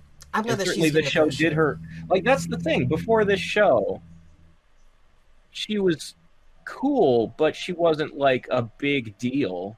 I agree. The show has shown us that Wanda is important to the Marvel universe. And I mean, it's a good thing. I'm glad they didn't just go straight into this with her character or whatever. Like they're okay with being patient and work her up to being a bigger deal. But no, I didn't go into this shit. As soon as I saw that fucker at the door and he said some lines, I was like, oh, this isn't fucking Foxsilver. There's some other shit going. There was never a doubt in my mind that this was not Foxsilver. That's why I said, like, in our first review, where we're, like, floating theories, I'm like, I think this might just be a guy from Westview. Yeah. To me, I don't know how you can check that dude out and listen to what he's saying and think that's Fox Peter Maximoff. I don't know. So well, I can't really relate to these people that are confused. I can see how people, because they thought that WandaVision would have multiverse stuff in it since it's the lead into Multiverse of Madness. Like, now we know that, no, the multiverse stuff hasn't started yet, but Wanda will probably cause it studying the Darkhold and trying to get her kids back. But people didn't know what the connection was going to be, so they guessed multiverse stuff. That has to be why fucking Fox Quicksilver is in this show. No, it's just a... Like, I understand why they're disappointed that it's just a gag about sitcom casting. I can't really relate to those people. I just didn't... Like, I don't feel like, again, like, I don't agree with them. Because I don't really want the Fox X-Men around. Well, no, yeah. But I understand. And I just never thought it was him. I don't... No. But, and I'm also... No. And I'm also not, like, disappointed that, like, fucking Wolverine didn't show up. Or Magneto didn't show up. Yeah, like, no. Like, come on, dude. Those were a long shot. And to be fair, Paul Bettany did kind of dig himself a hole when he said that thing about, I get to work with an actor I've never worked with before who I've always wanted to, and then it turned out he meant himself and he was joking. He did dig that hole. That was funny. But at the same time, Xavier or Magneto being in the last episode to come get Wanda was always the longest long shot theory. Come get her? Yeah, that's what people thought would be like. She'd show, like, at the end of the show when the Hex came down, Doctor Strange and or Xavier or Magneto would show up to be like, okay, we heard about what Wanda did to this town and we're here to help. Or, like, help her learn her powers or get things under control. We're here to offer you guidance, Wanda. That sounds ridiculous. Yeah, that's what people thought that was, like, the longest shot theory, like I said, but it was out there. I mean, dude, I never expected that. Like, I thought Doctor Strange was a loose maybe. Yeah. Because he's certain he's going to be a character in her arc immediate future. But I also didn't think that like if Paul Bettany's joke had been real, what actor has he not worked with before? I was thinking, well, has he worked with Patrick Stewart? He's worked with either Stewart or Ian McKellen. I can't remember which one. I don't know why, but Al Pacino keeps coming up. Yeah, for some reason, people guessed that Mephisto would be played by a significant actor. One guess I heard was that it would be Dick Van Dyke because it would tie into the sitcom stuff. Yeah. Another one I heard was... I never seriously heard Al Pacino, but I did hear someone joke Al Pacino, which I guess is like a reference to that The Devil's Advocate, the movie with Keanu Reeves in him. Oh. Well, since then I've heard him about he might pop up in fucking Falcon Bucky show. I don't know where that shit's coming from. People say shit. That's bullshit. I don't know where that's bullshit. Like, stop that. But no, since I didn't have any of that shit going in, people also thought this Dottie character, the blonde lady in Westview, would be someone important because she's Anya from Buffy. Yeah, because she's Anya from Buffy. People thought, oh, they casted a famous person from a show that's about magic and supernatural. Maybe whoever she's playing is important. And there was that line in episode 2 where they go to the Housewives Club or whatever it was, and Agnes said, Dottie is the key to everything in Westview. You got to get on her good side if you want to be popular in town. That turned out to not be anything. It's just, it's because she's the alpha bitch housewife in town. Yeah, that's just them playing into the whole people thought maybe she will be. Maybe she will be. Exactly, but that's the fucking point, though. And then they started grasping. There was one particular straw they grasped at where Dottie's husband is named Phil Jones, and there is a character on the Squadron Supreme who is the Squadron's version of Zatanna, because the Squadron is all parodies of DC characters. Right. And she's married to a guy named Phil Jones in the Squadron Supreme. So people thought, well, maybe she's that character. No. I mean, like, I get Here's it. The thing. Thirsty. The names Dottie and Phil Jones aren't even the real names of those Westview citizens. Those are the sitcom names Wanda gave them. That's true. This show is, like, engineered to have a mystery vibe, because there's a mystery. Yeah, that's the thing. There seems to have been a lot of red herrings on purpose that the writers put in there. And then the showrunner is claiming, I don't know. I'm not familiar with those characters. There's this thing here about this show that has like an intentional Twilight Zone or Twin Peaks sort of situation going on. It's all supposed to be a little bit creepypasta. Yes, and you just like you're presented with possibilities and whatever. The thing about a mystery is that you have to set up a lot of fake leads so that people don't guess the real answer. And sometimes that's disappointing. Sometimes it's disappointing. But like, mysteries are really hard to write. Especially when the real answer is that there wasn't a mystery. Wanda did it all along. It's even though they did say that. Like, let's talk about, like, Agatha didn't actually do much. No, it was not her all along. All Agatha did was Pietro and killing the dog. That's all she did. That's all she did. It was Wanda all along. Also, this is fucked up. This is fucked up. Yeah, like where she freaks out and she starts choking them. That is some bad guy shit. Yeah, it's absolutely bad guy shit. So, and that's why, like I said, I totally get why people are upset that Wanda just leaves town and doesn't go to jail. But also, jail can't hold her. No, what the fuck is jail gonna do? Put her in jail, something like this would happen again, but to the jail, because she still can't control her powers yet. Yes, that's the thing. She needs can't to do that, dude. Whatever happens to her at the end of the show needs to be about her learning how to use her powers properly and not do shit like this by accident. Yes, that's the two takeaways with this character at the show, as far as like Doctor Strange could have showed up and wizard arrested her, whatever that would be. Wizard arrested her? Is that a thing? Would that have satisfied people? Would they have felt better if Doctor Strange put her in wizard jail? Do you really need another magic battle at the end of the show?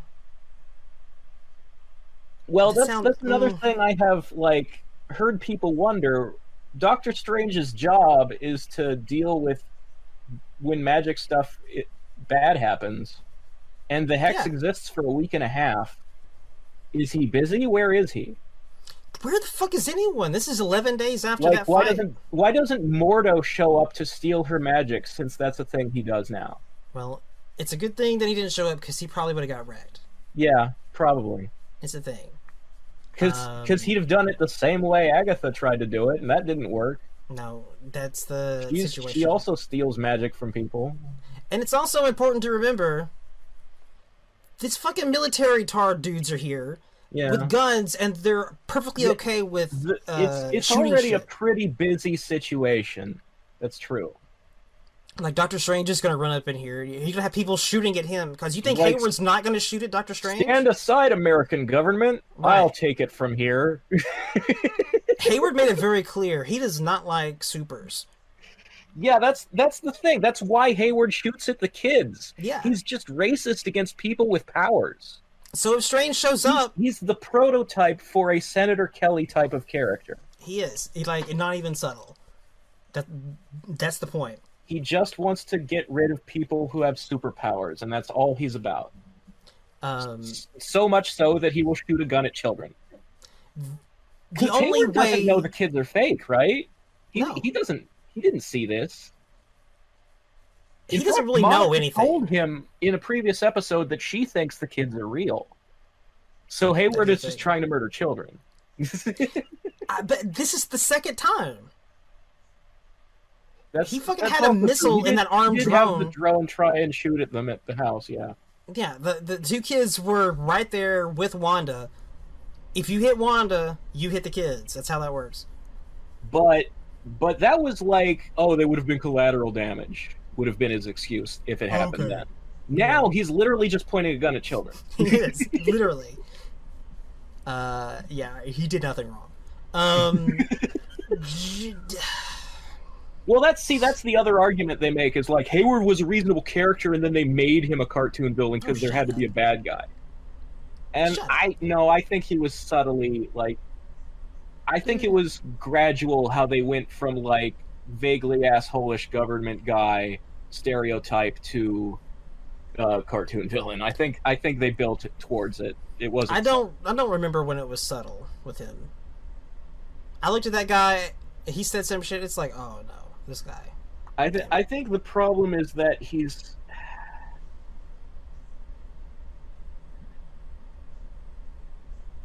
I don't want to make a political statement, but I would say there are clearly people who agree with the kind of person that he is and the way that he deals with problems, and I would suggest that those people should maybe re-examine their capacity for humanity and compassion.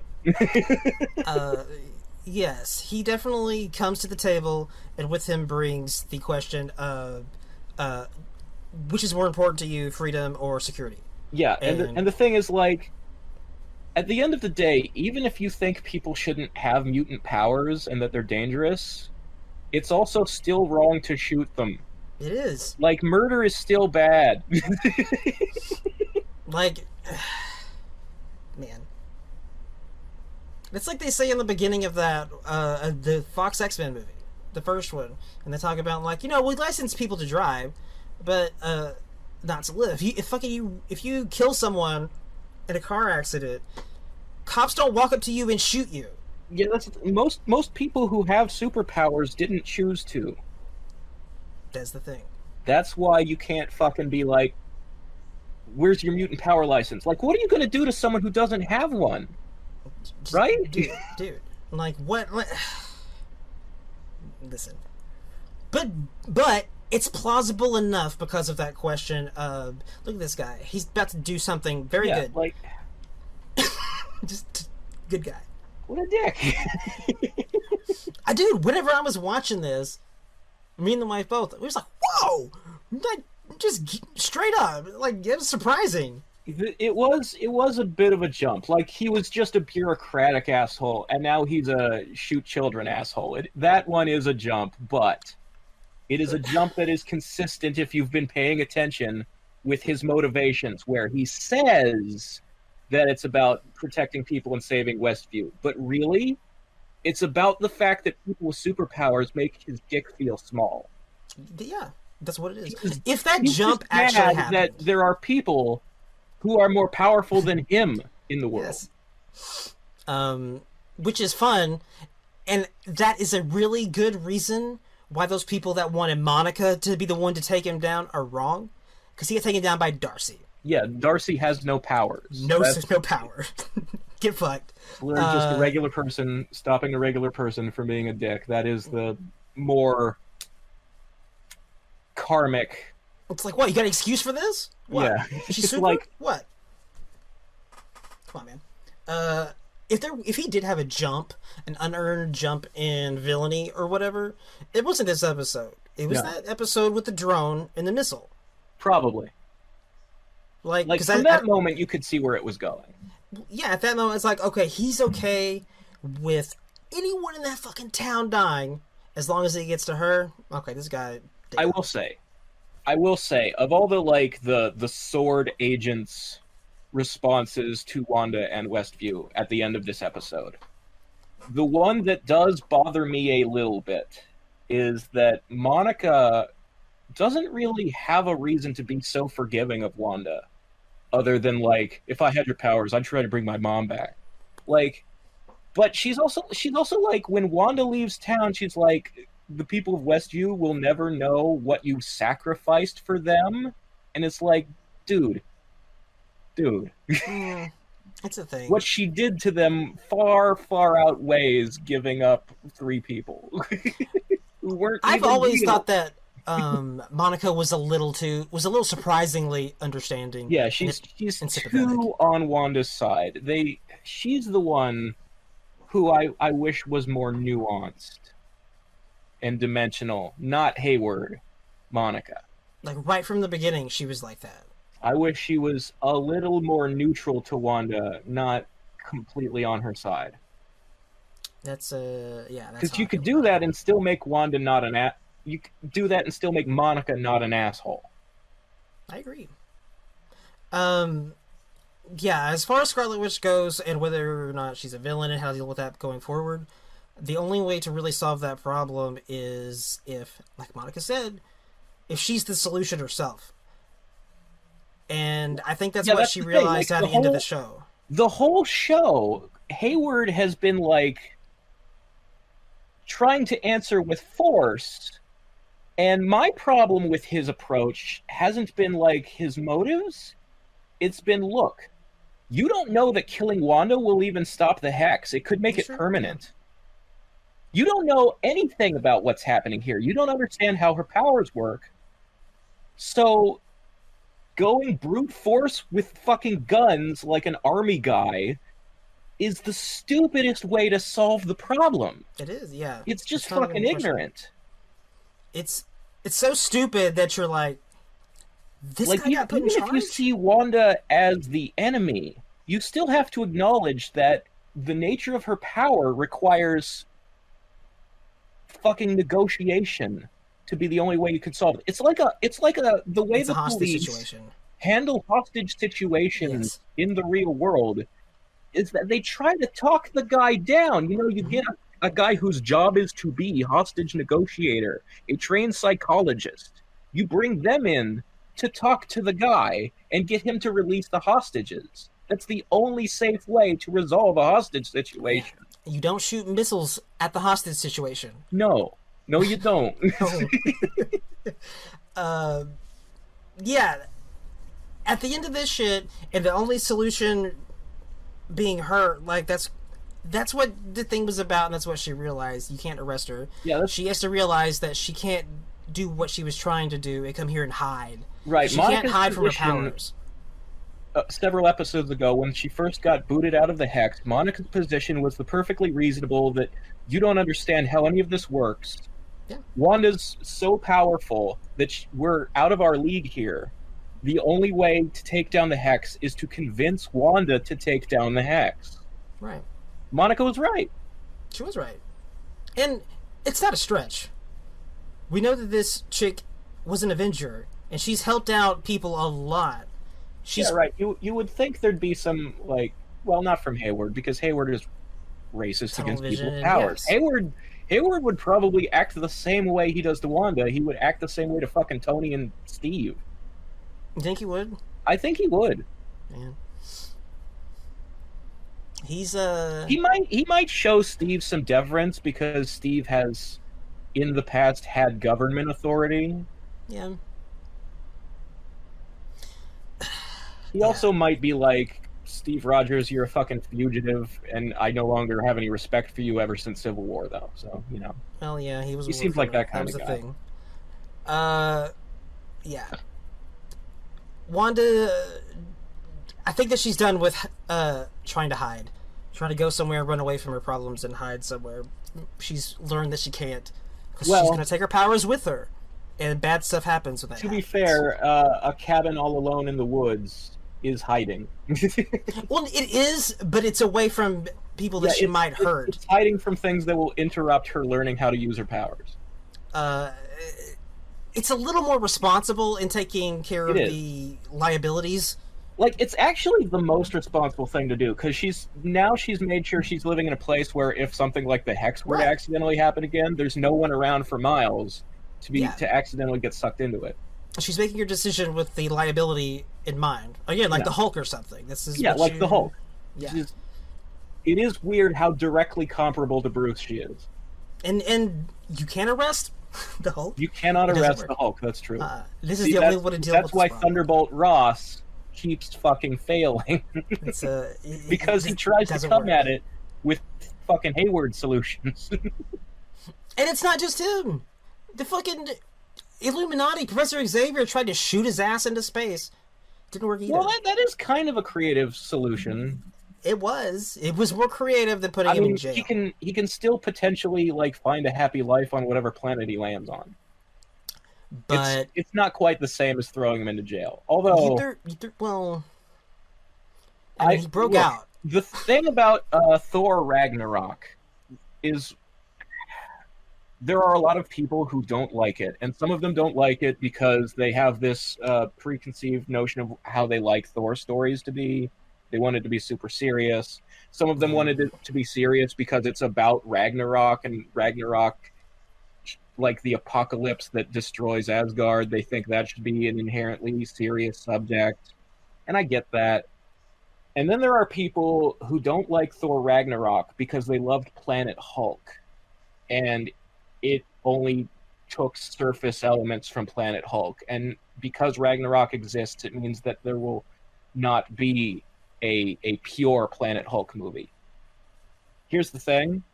I didn't like Planet Hulk. I never liked that comic.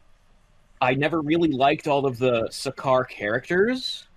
I never got into any of what was happening to Bruce. The only interesting thing about Planet Hulk to me was Bruce and Hulk himself. I never really cared about Kara and all the fucking alien politics and stuff. I just never liked Planet Hulk. What about the big fight when he got back? World War Hulk? There were elements of it that were kind of interesting to me, but I thought it was really clumsily handled and just kind of a big dumb fight comic. And I really didn't like the art. That was a John Romita Jr. book, wasn't it? I don't remember. I don't like John Romita Jr. I'm pretty sure he drew World War Hulk. But that's the thing. I was never into the idea of seeing a one-to-one adaptation of Planet Hulk. So I like the way they did it in Ragnarok better. I mean, it still did stuff. The character grew. Yeah, Hulk and Bruce. They still explored fucking Hulk quite a bit. They did. Hulk is very Ragnarok different. Is the first Avengers movie where Hulk really talks much. Yeah, he doesn't just say smash. He got a little bit of a personality and whatnot. They both grew. Him and Bruce both. Yeah. But yeah, that's why you can't. The solution can't come from outside of characters like her and Hulk, because even if you blast Hulk into space, he's gonna break out and do World War Hulk. As far as I like Thor to be serious and I want Ragnarok to be serious. I think Ragnarok has more serious moments and emotional sincerity in it than most people remember. Yeah. I think everybody just kind of remembers the scene where Thor tries to break a window by throwing a bouncy ball at it and it hits him in the head.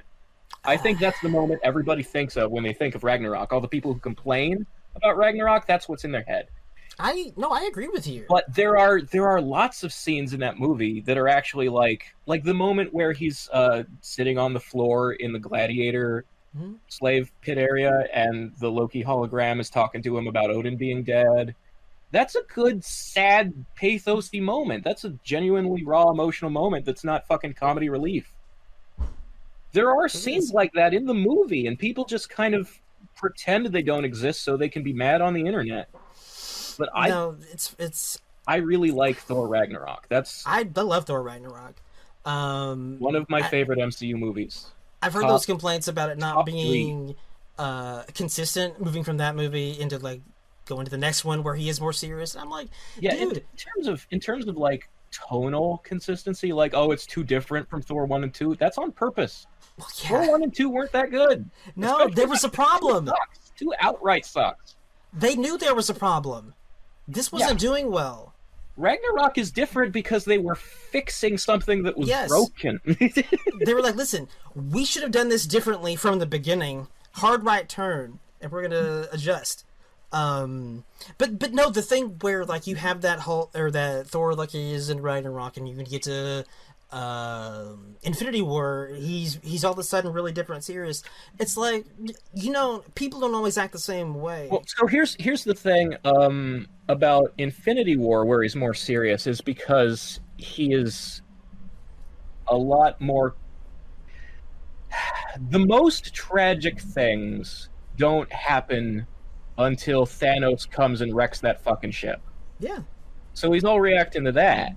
Like, Asgard blowing up isn't as tragic if you saved most of the people who live on Asgard. Like, the worst thing that happened to Thor in all of Ragnarok is his dad died at the beginning. And Odin was old, man. He died of old age. MCU Odin is he died of old age. Yeah. MCU Odin is supposed to be, like, really, really fucking old, and he's been holding on too long. Yeah.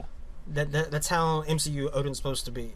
But like in terms of, I actually do want to talk for a moment about like Thor characterization changing, because I personally believe the more acclimated to Earth, pop culture-y Thor that is in Ragnarok makes sense. Because what we were told about Thor in his origin story, and this is true of the source material, is that this is a guy who is too egotistical and doesn't take responsibility seriously and needs to learn humility. And he is sent to Earth to learn these things. And ever since then, he keeps coming back to Midgard because he starts liking Midgard more than Asgard. So what we're seeing in Ragnarok is the Thor who has spent a lot of time on Midgard and is more like Earth people are. He's picked up the culture. It makes sense. It is character development. It's like natural evolution. I like the way it feels. With Thor specifically, Thor is very extroverted. Yes. And he's a Viking. He's passionate. Whenever he's anywhere, wherever he is... That was always part of his characterization. Yes. He's going to find other people.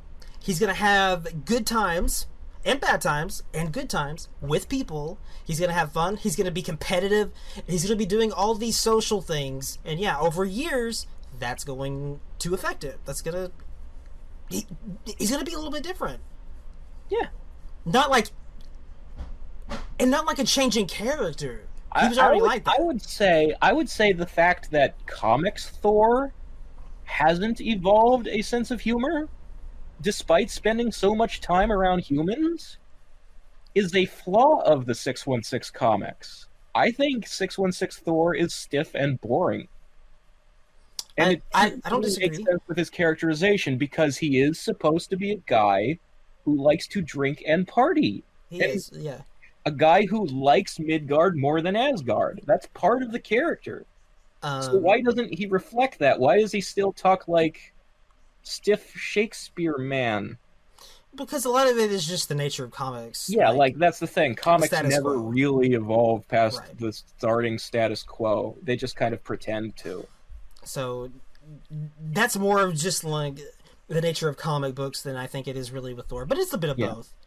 Because you can evolve, but, but in the MCU, they got to do that. Yeah, that's what I love about the MCU, is characters actually change and grow. Yeah, I don't think there's anything about Thor in the MCU that goes against the character or is changing his character dramatically from who he is, like the essence of MCU Thor, or Thor from the comics either in the core. But a lot of people don't like Fat Thor, but we don't have to talk about that. Well, I think Fat Thor was used for one too many, like the Lebowski jokes, the depression in the middle of the movie when they're at Avengers headquarters and they're in the meeting room talking about how they're going to get all the stones, and he's like falling asleep at the thing, and some of the jokes were a little too much, but the idea of Thor being so depressed that he's like given up and like out of shape, I think the concept of that really served the movie well. Like, it fit the characterization and made perfect sense, and I really liked the way he looked at the end when he has the outfit on and he's got like his beard braided like a Viking. I think it looked really good in the final battle. I agree. I think, man, Thor got and also really like he's fucked. not staying fat. He's going to be in shape again in Thor 4. We've seen set photos. He looks good. Yeah, it's not like he's fucking ruined his immortal life. Thor got giant, like his brain and his character and everything that he thought about himself fucked at the end of Infinity War. Like, he's fucking the only guy, because no one else was around, because he didn't fucking kill him when he had the chance. He fully had the fucking chance. He's responsible for half the universe being gone himself, 100%, all on him. I mean, he certainly feels that way. I don't blame him for not going for the head. No, yeah, I see where he's coming from. But, like, once it happens and it sinks in, it's like,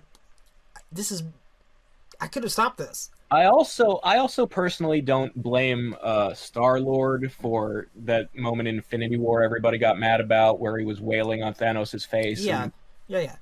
Thanos got knocked out of Mantis's sleep thing.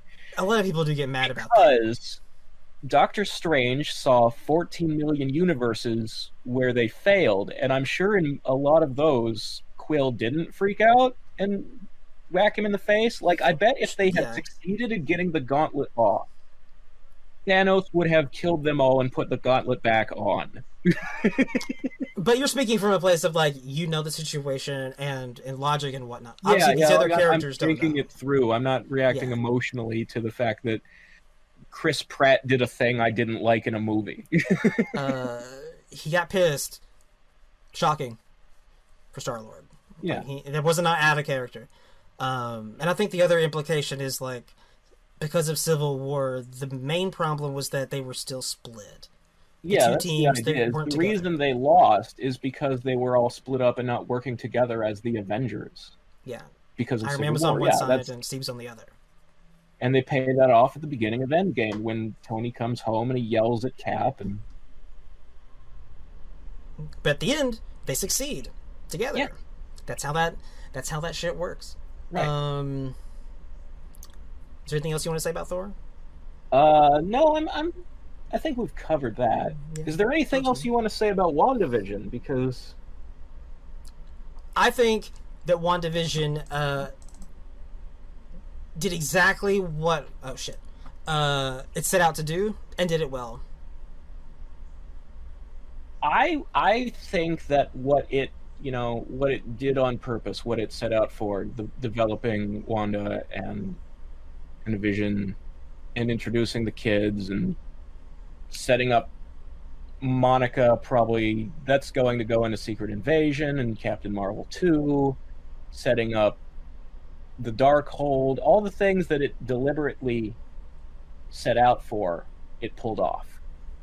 I don't think it was ever... I do think the little mysteries and the swerves and the things that went nowhere were a bit of a misstep. Not as severe a misstep as Iron Man 3.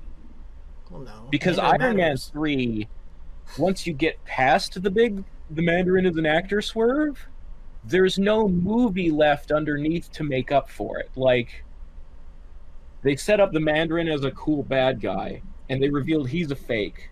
But the real bad guy, Guy Pearce, is not interesting enough to carry the movie now that the Mandarin is out. And there are a lot of other things about Iron Man 3's plot and the way they handled it that just I don't like the movie, swerve or no swerve. If this Mandarin is a good is so show important that had some swerves that didn't go right. It did. Mandarin is super important, and if they just wrote him off in that one movie, and that was the beginning and the end of the Mandarin as far as the MCU is concerned, then they fucked up. That would have been a massive thing. It's a thing. I would give Iron Man 3 like a 3 or 4 out of 10 if I was rating in numbers. I would give WandaVision a 7 or an 8. Right. What they did with Quicksilver in this thing is not that. Is not the Mandarin thing where character is extremely important and big villain in Marvel. Like, this is just a meta joke of the show, knowing what you know and winking at you. So in retrospect, here's the other thing. In spite of Iron Man 3 being so bad as a movie, I actually really like the Hail to the King short film. Yeah. The one where they're like, no, really, there is a real Mandarin. Don't worry about it. Yeah. I thought that was a good piece of entertainment. And I think the Mandarin will be more interesting in Shang-Chi than he would have been in Iron Man 3 if they had just played it straight. And Sam Rockwell's... So at the end of the day, I think it's all going to work out. But it is a shame that Iron Man doesn't have 3 good movies. That he only has like 1.5. I would agree. WandaVision, though... it's not gonna have to work out. It turned out fine. Yeah. All of the things, all of the teases that went nowhere would have been like fun bonuses. The meat, those would have been dessert. The meat was good.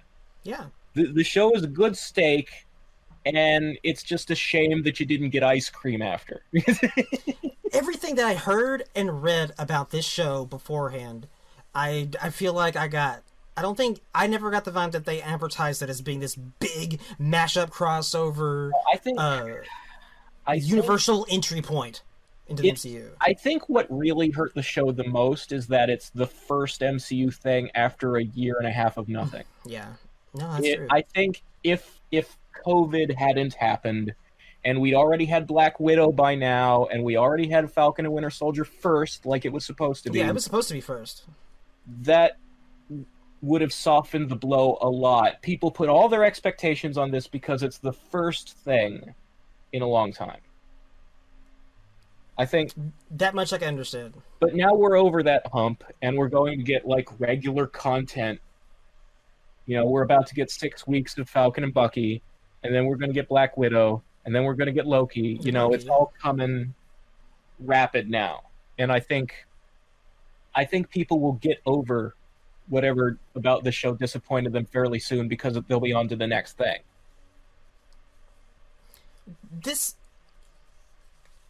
It's also a thing. This show is so fucking weird for superhero live action entertainment. Yeah, see, that's the other, like, of all the Disney Plus show pitches, this one had the strangest concept.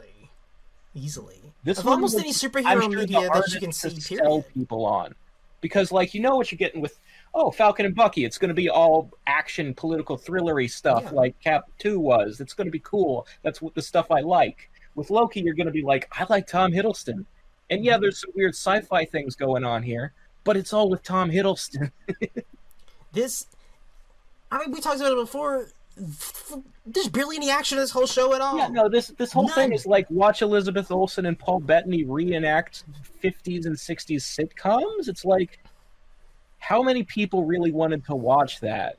So, like, the weird teases were kind of the selling point, because it's like, oh, this is kind of creepy, and there's a mystery to it. That's what people got into, and that's why when the mystery wasn't really anything mysterious in the end, and I see why there's disappointment. I've said it. I don't know if I said it on the last one that didn't make it or before, but like, Yeah, there was very little action, very little Yeah. fighting in this show, and But because of that, my wife loved it. She loved it more. She that's likes true. other There MCU is stuff. a whole other audience than the Hmm. usual superhero fans. and, and she knows. Usually during like high fucking action scenes, fighting scenes, the wife she'll glaze over a little bit. She'll like whatever, okay. And then it comes back to talky stuff, and she gets back into it. But Yeah. she really liked this because it was that kind of stuff all the way through, which is cool. It's cool to see some like Disney being willing to like put the money in to invest in something that you don't really see Yeah, with superheroes. it was an experiment, and I think the numbers will show that it was successful. In spite of like how people are reviewing it after it's over, they were there for every episode. I'm sure it did Disney Plus a lot of money. I mean, they broke the website a couple times. And it's also like this, the MCU has always tried to make each thing a little different genre wise. Like Cap 2 was a political thriller, and they claim the Ant-Man movies are based on heist movies like Ocean's 11. I think that's a bit of an exaggeration, and they still feel pretty generic superhero-y, but at least they try. But yeah, they try to have different movies, different characters, have a slightly different genre and feel to them while still being under the Marvel umbrella. And this was just another one of those let's try a different genre type of things. Very different genre, and it succeeded at actually Also, being like, a different genre. When Scott Derrickson was still going to direct Doctor Strange 2, they were selling it as though it was going to be the MCU's first horror movie. They were, yeah.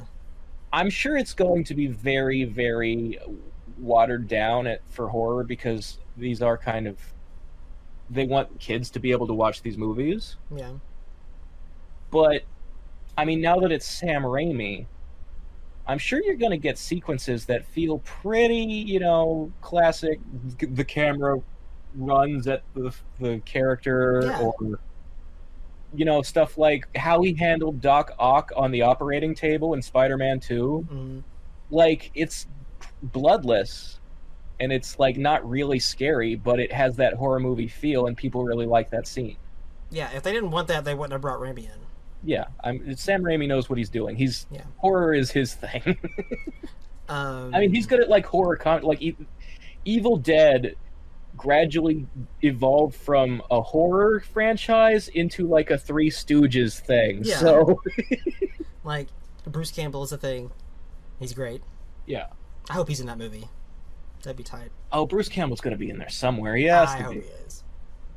I wonder where Sam will put the pea green Oldsmobile. When does that movie come out? Doctor Strange 2? Yeah, is that next year? It's probably 2022. Let me look. Probably. I mean, this year's got a lot of shit. They don't need another movie, I guess. As long as they do put out Black Widow. The currently expected release date is March 2022. So, like, literally 1 year from now. Okay. Well, I mean, it's easier to wait because we got shit this year. Yeah, there's a lot of shit. There's so much this year. It's like it doesn't fucking stop. Do you want to take a stab at these questions again? Yes, the questions. We asked questions, and we answered them, but we sucked at recording the answers. So I sucked at it. It's my fault. It is your fault. It is your fault. It is. It's 100% my fault. I didn't do anything wrong. You didn't. I was just here for it. And it's funny because even it worked out that way karmically because you sound good. Sportman wanted me to make a joke about the Foreigner song "Double Vision" when the two visions are fighting, and we've played through the episode like 3 times now, and I didn't. But I don't need no instructions to know how to rock. All right, I will decide when the Foreigner jokes happen. Come on, man. Let me tell you something, man. I'm as cold as ice. And I'm willing to sacrifice our love. Listen. Wanda wanted his fucking flag. And then she paid the price, you know. It's hard enough not to get this shit flagged. Come on. No, wait a second. Come on. A real human being singing a cover live doesn't get you flagged, does it? That would be stupid. It would be stupid, you but what's not copyright stupid? Someone else's voice. You think that YouTube can't do anything if it might be stupid? First of all, I promise you that if I sang the song, it wouldn't sound anything like the song. You know, you never know. All of the keys would be off. They wouldn't even be keys. They would be so far from keys, they would be locks. Well, you shouldn't have plural keys to begin with. Don't have plural keys. That's usually not good. Yeah, in music, you really only want one key at a time, and usually just one. Look, maybe I want to sing. Who are they to stop me? I'm a jukebox hero. I've got stars in my eyes. Questions. Are we ready to answer some questions? We're ready. Okay. Where are the questions? There's a lot of chatter in the questions thread. Yeah, we don't have a curator. Okay. Here's a question. Okay. Merc wants to know, do you think Wanda's actions in Westview will have further reaching consequences with the normal human populace going forward? What do you think? I think that was what he's asking is, did we expect that the Hex would, say, give people mutant powers? Would Wanda accidentally activate the X gene? Oh. Would this show end in like a reverse House of M where she says, yes, more mutants? Obviously, it didn't. No. When she took the Hex down, she didn't expand it, she contracted it. So, and I would say there are people who had theorized that the Hex would give people powers in Westview because it gave Monica powers. Now, I believe Monica only got powers because she walked forcefully through the wall of the Hex 3 separate times, and it gradually changed her more and more each time, which is what we saw from like the X-rays when she was booted out of it, and Darcy warned her about. Like, Monica knew that if she walked back in there, it might give her powers or do something to her. Mm-hmm. The regular citizens of Westview never walked through the wall, or if they did, they only did it once when she contracted the walls at the end of this episode. I don't think any of them will get powers.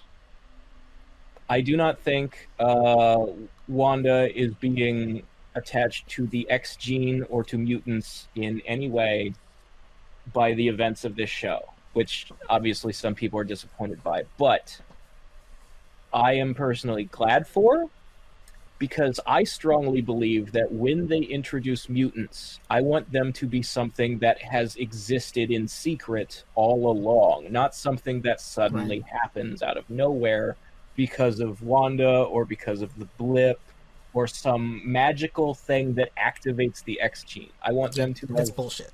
Always been there, but in small enough numbers that Xavier has been keeping them a secret using Cerebro. Because the reason that I want mutants to already exist and not be something that magically happens is because Apocalypse, Mr. Sinister, Wolverine, Magneto, there are too many mutants who have been around for like decades or hundreds or thousands of years. And that being that old is a core part of who they are. Like, Wolverine isn't Wolverine if he hasn't been fighting wars since the 1800s. Mm-hmm. And he would need to have always had the X gene and his healing factor to be that old. Indeed. Yeah. And that it's really that simple. Yeah, some Too of the many coolest things about characters the don't work if they get their XG now. no, it's bullshit. It's really bullshit. No, no, no. Like so many mutant characters, like the big reason why they work is because they are attached to history, our history, and there's some things that happen because of mutants did stuff, and vice versa.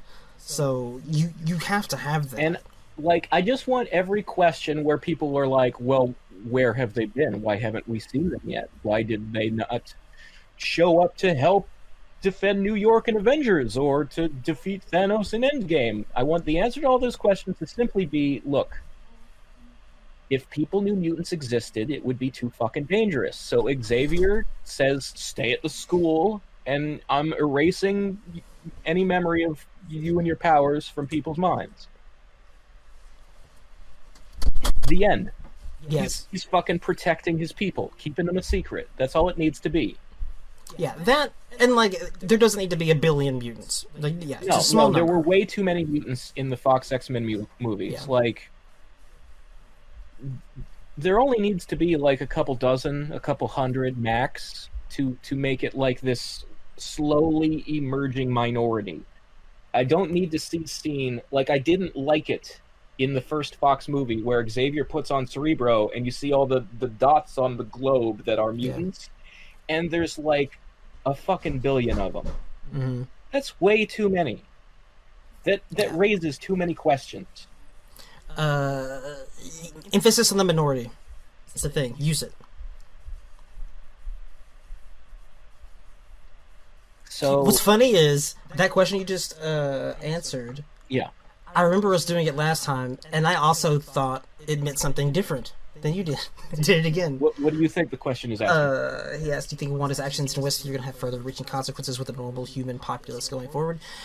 I thought he meant, like, the general public's perception and opinion on supers. You know what? The events in this show could go public and start the slide towards turning the people of the MCU, making them act more like normal humans do in the Marvel Universe, where they're generally anti-superheroes, especially mutants. Like the fact that people are always angry at Spider-Man because they believe the Daily Bugle propaganda, or the fact that just generally human beings in the Marvel Universe, especially the ones that live in New York, are dicks to these people who are putting their lives on the line, saving them all the time. So you could see like anti-superpowers sentiment start to be a thing in response to stuff like what Wanda did here. Yeah. I would even argue that it'd be weird if there wasn't. Yeah, there probably should be. And again, the MCU is going to introduce mutants eventually, so even if that's not a deliberate setup, it still can be, something that goes that way. Organic. It probably is deliberate, though. It could be deliberate. Even if it's just Feige that's thinking about it. Again, I don't want to say what is and isn't deliberate when the showrunner is like, I don't know who Mephisto is. I don't think it's deliberate with them. Yeah, saying things about the devil. Right. Those are coincidences. Whenever I say it's deliberate, I mean like maybe Kevin Feige probably has it on a wall somewhere. Well, it's not relevant the kind of thing where it's like, even if we didn't set it up on purpose, we can totally use it later. We can say we set it up on purpose. We can pretend. Like George Lucas claims he planned out all of Star Wars. No, he didn't. Yeah. Or like, they didn't plan on Noob Saibot being Sub-Zero, but it works really well, Yeah. Like, it fits everything. This right here is a really good example. This right here is a big part of the reason why the X-Men as a team even exist. Yeah. The X-Men are all about being like PR people for mutants. Kitty Foreman over here just like begged to die. Yeah, dude. Fucked up. Eric's mom. It's a big deal, and most of what the X-Men do is they go out looking like heroes and trying to tell people, listen, we're not killers and monsters and we're going to hurt you. No, we're here to help. We're like you. I have to say, in the comics, the X-Men often come off the way Wanda does at the end of this episode. Oh yeah, they do. I personally agree with anti-mutant sentiment, not because it's a race thing, but because all of the X-Men characters have been written to be real big dicks lately. And by lately, I mean over the past, 20 years. Yeah. I think it would be really cool if they did exactly the same shit from the animated series. Yeah, They put Beast in prison for a long time, and he stays in there willingly. The cartoons, the 90s show was the last real golden age for stories about the X-Men. Since the 2000s, they're not even heroic anymore. Yeah, it's a thing. They all kind of agree with Magneto and just want to live on an island now. Yeah, it's a thing. I mean, we talked about it last time, I think. They're more like refugees now than trying to integrate. I miss when they would actually go out and save people from the bad mutants instead of being all mutants are an endangered species and we stick together and we will forgive Magneto because he's one of us. I agree. I would prefer a more classic hero and villain take on it. I would think it'd be really cool if they just do that thing. And Beast does something and he willingly gets arrested and stands trial. Well, the thing that's interesting about Beast to me is that back in the day, he was sort of one of the better ambassador characters. He was an X-Man who joined the Avengers for a while. Yeah. Long time ago. Most mutants stay in the mutant bubble, and he was like, "No, I'm gonna join this team that's full of non-mutants and show people that we can all get along." Beast has done that a lot. So he's helped out people, anyone that needs help, really. I would really like I've talked about before, that when they do introduce mutants to the MCU, the way I want them to do it is to do Weapon X first and Hulk versus Wolverine first. Yeah. The other things I want them to do are Mystique and Rogue in Captain Marvel as villains, and killing Carol. Well, not put her in a coma. Let Rogue get the flying and strength powers. Yeah. I want them to be introduced that way before they're in an X-Men movie, and I want Beast on the Avengers, and I would like to see Sabretooth fight Iron Fist. Not Netflix Iron Fist, recast that guy. But yeah. We got a lot of things to do before we can do that. I want to see the mutants who are part of other characters' franchises and that interaction. I agree. More than I want to see the X-Men as a team. There is a couple of things. The cool thing about the MCU, and it's why I don't complain as much as a lot of other people do whenever they change some aspects of a character to include other characters, like Spider-Man and Tony. The thing I like about the MCU is that the characters do interact and change, and they live in this place together, and it's usually it's done so well, and you don't get that anywhere else. And you for damn sure didn't get it for decades of superheroes behind us. Yeah. MCU can do this and do this well. One of the things I love about the Marvel Universe is they have a lot of characters who are just general purpose New York City supervillains anybody could run into. The Wrecking Crew and Absorbing Man fight the Hulk and they fight Thor. And sometimes Juggernaut fights Spider-Man. Sometimes Juggernaut fights Thor. Ant-Man and the Wasp don't really have a rogues gallery, but if the Wasp did have an arch nemesis to herself, it would be this guy Whirlwind, who's just kind of like a bank robber type of guy who has the mutant power to spin and make wind. And he's the guy from First Class, isn't he? No, that guy was named Typhoon or Riptide or something. Much better. Riptide, that's what it was. Yeah, Whirlwind is just he wears a goofy green suit of armor, and his thing is that the lower half of his body spins like a tornado or some shit and makes tornado force winds. And Tasmanian Devil? he is like the closest thing Janet Van Dyne has to an arch enemy, solely because like she is coincidentally the person who has thwarted his bank robberies and stuff the most often, and so he formed a grudge over it. No, that works, and I agree. And I think so, you know. Yeah, I think you don't need to introduce X-Men as X-Men until there's a need for the team. And I don't think there's a need for a team right now. And introducing the characters, like you're saying, into different movies and with different plot threads. Yeah. And then roll them together is the way to go. And like, look, fucking Captain Marvel doesn't have a lot of interesting villains. Come on, do Mystique and Rogue as a Captain Marvel thing. Do it, please. Do it. There's a lot of people that want to see that shit. They might be old people like us. Yeah, I don't know. Probably, but you know what? All of the best superhero stories are from the 70s, 80s, 90s. Like, all the good ones from the 2000s they've already done. Civil War and fucking Planet Hulk. What else? Yeah, they've gone through those. Secret Invasion.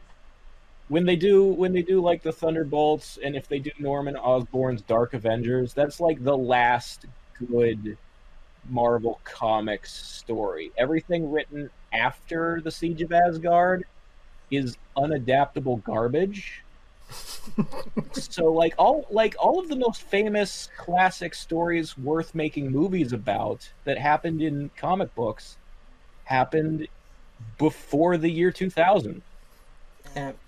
So being old is to your benefit if you're fucking trying to find stories worth adapting. I listen. I agree. Please, yeah. I think Mystique and Rogue together in the Carol thing is do it. It's the way to go. Yeah, I want to see it. I think we got that one. I hope so.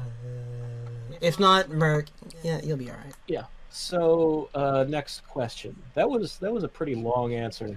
It was a long question. Okay, so do you think Wanda is being corrupted by the Darkhold? I certainly don't think reading evil spells out of the Necronomicon ends well for people. No. I don't think there's like a demon who's going to possess her because she's reading the book or something. But I do think it will end poorly. Yes, that's cause Doctor Strange 2 to happen. Yeah. That's definitely not. Spells in that book are evil spells, not necessarily ones that take over your mind and make you do bad things against your will, but bad spells. Now they might get you in touch with some beings. They might open the phone lines to a fucking guy like Chthon or Mephisto. But like, yeah, Wanda should not be working out of that textbook only. Do not consort with dark powers. There's the other books to maybe start with, but that's why that movie's going to happen. I think that is why the witches were putting Agatha on trial at the stake here, is because she was using quote unquote the darkest magics. Like, there is a difference between regular magic and the bad evil kind, and you probably get the bad evil kind by consorting with dark powers. I mean, it stands to reason. I would like to know what that blue crown that lady got is a reference to. Maybe there is an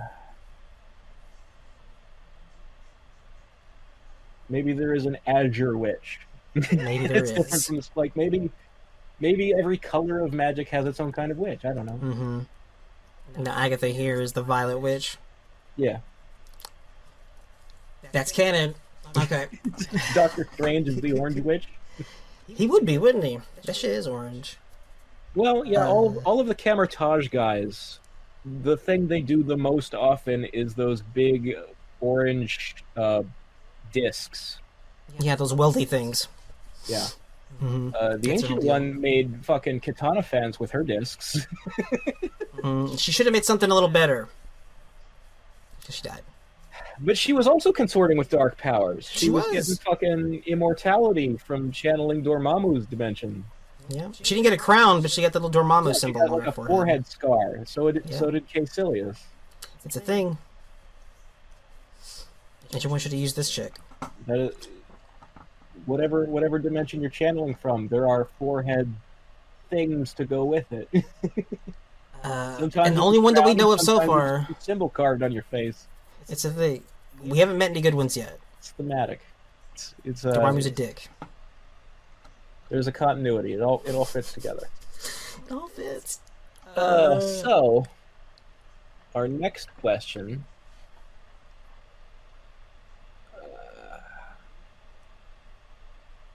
Since Agatha was kept alive, do you think she would teach Wanda proper witchcraft? No. I don't think she'd do it willingly. No. She would not teach Wanda witchcraft for the benefit of Wanda. When Wanda left her in Agnes form, she did say that I'll see you again, or something like that. Yeah. And all through this stuff, she might come visit in the future. Agnes is talking about, you don't know what you've done. You don't know what you've unleashed. So there might be a time where they have to do something together to work against whatever she was referring to, but it's not for the benefit of Wanda. Mm-hmm. The benefit of them both or none. Agnes might be necessary to clean up a mess in the future. Let's say there's probably a reason that they didn't kill her off, that they left her as a resource they could use again if they wanted to. Yes. But I think Wanda is going to, like, learn a lot of quote-unquote proper witchcraft just from reading the Darkhold. It'll just happen to be that those are spells that maybe a person shouldn't know. Yeah. And that Doctor Strange will have to fix that, and maybe he'll teach her some stuff. I don't know. Well, yeah, like, fucking Wanda's not going to come back here to take, like, piano lessons from Agnes. It's not going to be one of those situations. No, they're not friends. No, they're not That's friends. That's the important thing. They're not friends. They're the other thing. Where was that? Let's see. Do you think Vision will appear in Multiverse of Madness? Kind of already answered that. I probably not. No, I wouldn't expect to. If he would, it would be like when Peter Parker saw, like, zombie Iron Man in Far From Home. Maybe something like that. If, like I'm saying, if, like it's just like it's in her head. I don't think we will see White Vision appear physically. No. Yeah. No. It'd just be like an in Wanda's head type thing, if it happens. Okay, so there was a question from Snake Eyes. Okay, for the record, the last two questions I read were from $500 sunglasses. The one from Snake Eyes is, at the end of the second post-credit scene, there's a brief flash of red across the screen as Wanda is reading through the Darkhold. It almost looks like a face with two bright white eyes. Is that Mephisto or just some CG fuckery? Now, when we read this question during the first recording, the one that got fucked up, we went to that scene and we freeze framed. And what happens is the very last shot, when it cuts to the credits, I'll do it again. There is a flash of a bright red light that kind of wipes across the screen. It is just a light. It is not Mephisto's face or something. Okay, we're gonna slow down and have a look at it here again. Close up on Wanda. She hears Billy and Tommy calling for help. I like her crown. Crown is nice. We're going frame by frame. It's going to take a moment. Listen, you have to be thorough. It's just a light. It's just a flash of light for the transition. There is no Mephisto. People still looking. Sorry, guys. It's just not gonna happen. Okay. There you go, 500. Yeah. Well, that was Snake Eyes. Oh, there you go, Snake Eyes. Okay, so Failure asks, what do you suppose happened to the one agent who was the beekeeper who came out of the sewer. What do you think happened to that guy? Dude, that guy got assimilated and incorporated, and he became a beekeeper. Yeah, I don't think Wanda would have erased him from the universe, and I think Sword would have noticed, and they would have shown it if she had thrown him out of the hex, like she did Monica.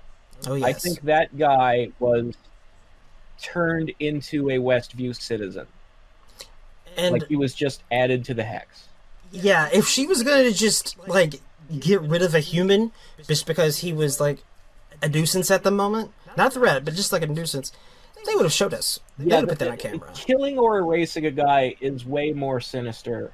It is. Than, like, that's not something you just gloss over. I still like that shot. Yeah. I love the Wizard of Oz bit where she leaves her shoes behind. It's really subtle. It's almost as subtle as the Evan Peters. Man, that's a deep cut. I mean, it's a thing with this show.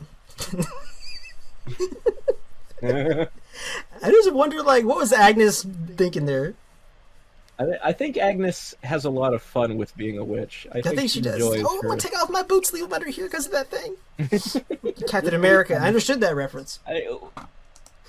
Agatha is a bit of a shit poster. She's a troll. She is.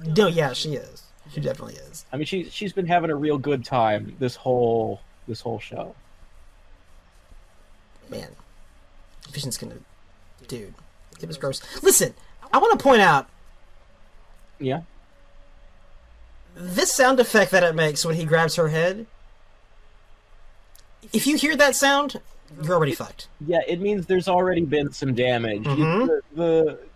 It's a little early for the cracking noises. if you hear that sound, it's too late. Like, Vision, sorry, man, you missed the window. Sometimes Foley artists go a little far in a couple places. It's a little far. I mean, yeah, it sounded gross, and you're like, ah! But, you know, no. She would have, like, 12, 20 fractures. Her jaw would be broken. Anyway. We answered that. Did we? We did. Okay. So, yeah, again, Great Kung Lao asks, if Wanda stopped the Hex, wouldn't that make Agatha turn back into herself? I think she cast the Agnes as a second Hex, like a smaller one-person Hex. The two separate spells. Taking down one won't discontinue the other. It's similar to the Akuma necklace she put on Evan Peters. Yeah, because Wanda actually knows how to use her powers by that point in the show. She has control over what she's doing and can choose to not be stupid. And to be fair, like, she's been able to do that since we first saw her in Ultron. Get in one person's head and fuck with them. You know, the interesting thing here about because there was a brief point in a previous episode review where I was like, you know, maybe he is a real Quicksilver because he has super speed. Mm-hmm.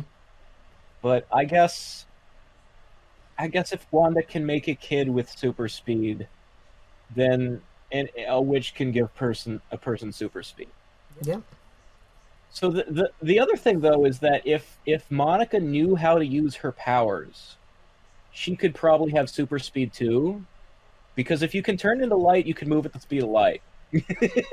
Whoa.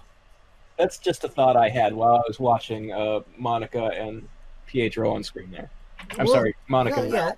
Yeah, that's not Pietro. You're right. Theoretically, that's a thing that could happen. Yeah. So, okay. Great Kung Lao also asked, will you be disappointed if the whole thing about the multiverse won't bring any Marvel stuff from outside the MCU?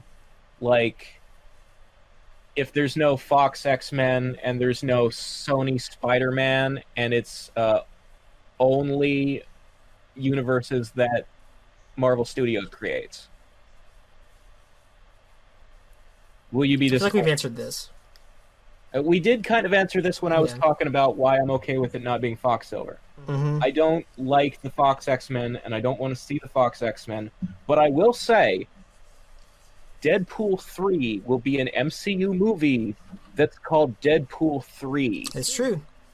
So, like, there will be references to the Fox X-Men in the Deadpool movie, because Deadpool does that. Like, he's already known for breaking the fourth wall and referencing, like, which Xavier, Patrick Stewart or James McAvoy? Yeah. You know, he already makes those jokes. That's his brand. So you're going to see it there. But as far as Sony Spider-Man goes, we already have confirmation that Jamie Foxx is playing a version of Electro, but not the version from Amazing Spider-Man 2. If, you know, there's rumors that they've got, what's his name? Doc Ock. Oh, the actor? The actor who played Doc Ock. I can't Alfred Molina. That's it. Rumor has it Alfred Molina will be playing a Doc Ock, but not necessarily Spider-Man 2's Doc Ock, because Ock died at the end of that movie. So it would have to be an Ock from a different Earth. Now, so it's like a Jameson situation. Yes, it could be a Jameson. Like, he could be from Tom Holland's Earth, or he could actually be from an alternate version of Spider-Man 2 where he didn't die. Mm-hmm. You know? Yeah. So I don't think we will see the exact Sony characters, but we will see those actors playing slightly sideways versions of those characters. And I think that could be interesting. I will not be disappointed if we do not directly see references to the Tobey movies. But I do think it's possible Tobey and Andrew Garfield will be playing versions of Spider-Man. Now, if in fact all of those rumors are not true and Tobey and Andrew Garfield aren't even in the movie, then I would have to wait and see the movie to tell you what I think of it. Mm-hmm. But I'm open to whatever. I would not be automatically disappointed that Marvel isn't doing references to the movies they didn't make, because a lot of those movies were bad. I think it would be some cutesy fun if they do make references, but I won't be disappointed if they don't. Yeah. Also, he also says that they didn't even allow the MCU to reference Agents of S.H.I.E.L.D. and Netflix Marvel. Well, that's a perfect example. I am glad. I've never been more glad of anything MCU related than the fact that Agents of S.H.I.E.L.D. is probably not canon, because that show was fucking terrible. Why did anybody watch that crap? That's some stuff. Sif was on there. Sif was on there. Sif was probably the only good thing on there. Probably. The actress who played Quake is hot. Oh shit. That's as far as I'm willing to go in terms of complimenting that show. And obviously, like, Netflix Marvel has some. As far as I'm concerned, Agent Coulson is and should be dead. Dead. The end. Yeah. Also, I didn't like their Ghost Rider. Oh yeah, I remember that. Yeah, they got a fucking 40-year-old man playing Robbie Reyes who's a teenager in the source material. They adapted almost nothing about his own backstory. They basically made him just Mexican Johnny Blaze. Ideal. It was. I think they handled that adaptation really fucking poorly. I don't like anything about fucking Agents of S.H.I.E.L.D. And bad things should not be part of a canon. If you can help it, a canon should be only the good things. And they can help it.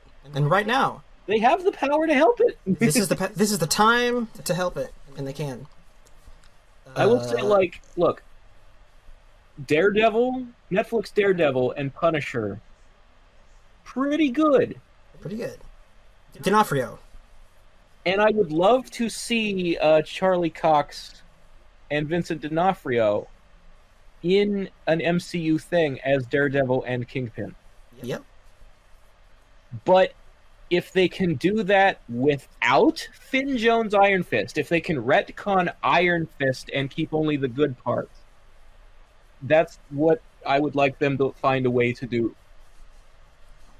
Yeah. I not like, man, I really want to see the Netflix universe come over here wholesale. The whole deal of it. No, like I don't see that shit. Defenders was bad. Cherry pick. They need to go all the way back to formula on how they handled the Hand. Mm-hmm. Jessica Jones was really good too. Jessica Jones was good. Jessica Jones was good. That was we had a question on YouTube. Oh yeah. Actually, I don't remember who asked it. You could look that up if you want. I'll look it up. Yeah, but what he asked is if we were to recast the Netflix Defenders characters for the MCU, who would we want to play them? And I said that I would actually, like, as far as Jessica Jones goes, I would much rather they just use what's her name? Kristen Ritter? Kristen Ritter. I would rather they just stick with Kristen Ritter, because I can't think of an actress off the top of my head who fits the character the way she does. She was good. Like, there's not a lot of vaguely kind of, I don't want to say goth, but really cynical, like... Yeah, she wasn't goth. No, she's like, there aren't a lot of kind of, like, scrawny but tough attitude, dark-haired, leather jacket, drinks a lot, cynical to, like, the maximum. I can't think of a lot of actresses who look and act that part. And Kristen Ritter did it. She did. Angry Skull. There it is. Okay, Angry Skull. Angry Skull said that. As far as Luke Cage, I would say Michael Jai White, unless he's getting too old, because Mike Coulter basically is trying to be Michael Jai White. Like, that's his career in a nutshell is, I'm the young knockoff of that guy. I'm the next Black Dynamite. That's what he's... I've seen him he voices a character in that animated show, Seis Manos. That's literally just Michael J. White. He's big, though, dude. Yeah, he's big. Like, Mike Coulter can do it. I think Mike Coulter... Like, the thing is, Michael J. White has more charisma and emotes more strongly than Mike Coulter does. You're probably right. Man, dude. I didn't like hardly any of the fight scenes in Luke Cage, but man, the fight scenes he had in Jessica Jones. Luke Cage is, dude, he's not really like a choreography character. He's a brawler. Yeah. And Jessica, he's just and also like tossing those guys around. One of the things that like really low budget productions suck at. Doing what? You would think super strength would be something fairly easy to show without needing a budget, but low budget shows always kind of struggle with doing characters who are super strong. I think they feel like they need to oversell it or something. Yeah, because like on Jessica Jones, whenever Luke Cage would fight, he would just like smack him in the head a little bit, and they would fall over. In Luke Cage and Jessica Jones, where they'd punch someone or they'd throw someone. And the way it was filmed reminded me of how bad the show Heroes was back in the early to mid aughts, where like there was this one character, this woman played by Ali Larter, who is just one of the worst actresses in the world. Her power was that she had multiple personality disorder, and when she was in her like bad girl personality, she had super strength, but. Right. They would always do it by having her use it off camera. Like, she'd walk off frame and you'd hear metal bending because she was, like, punching a car or something like that. And you'd never really get to see the super strength because they couldn't afford it. Mm-hmm. And that's what some scenes in the Netflix shows reminded me of. Like, apparently super strength is hard to do. I don't know why. I guess so. I really like most of Luke Cage's like fighting.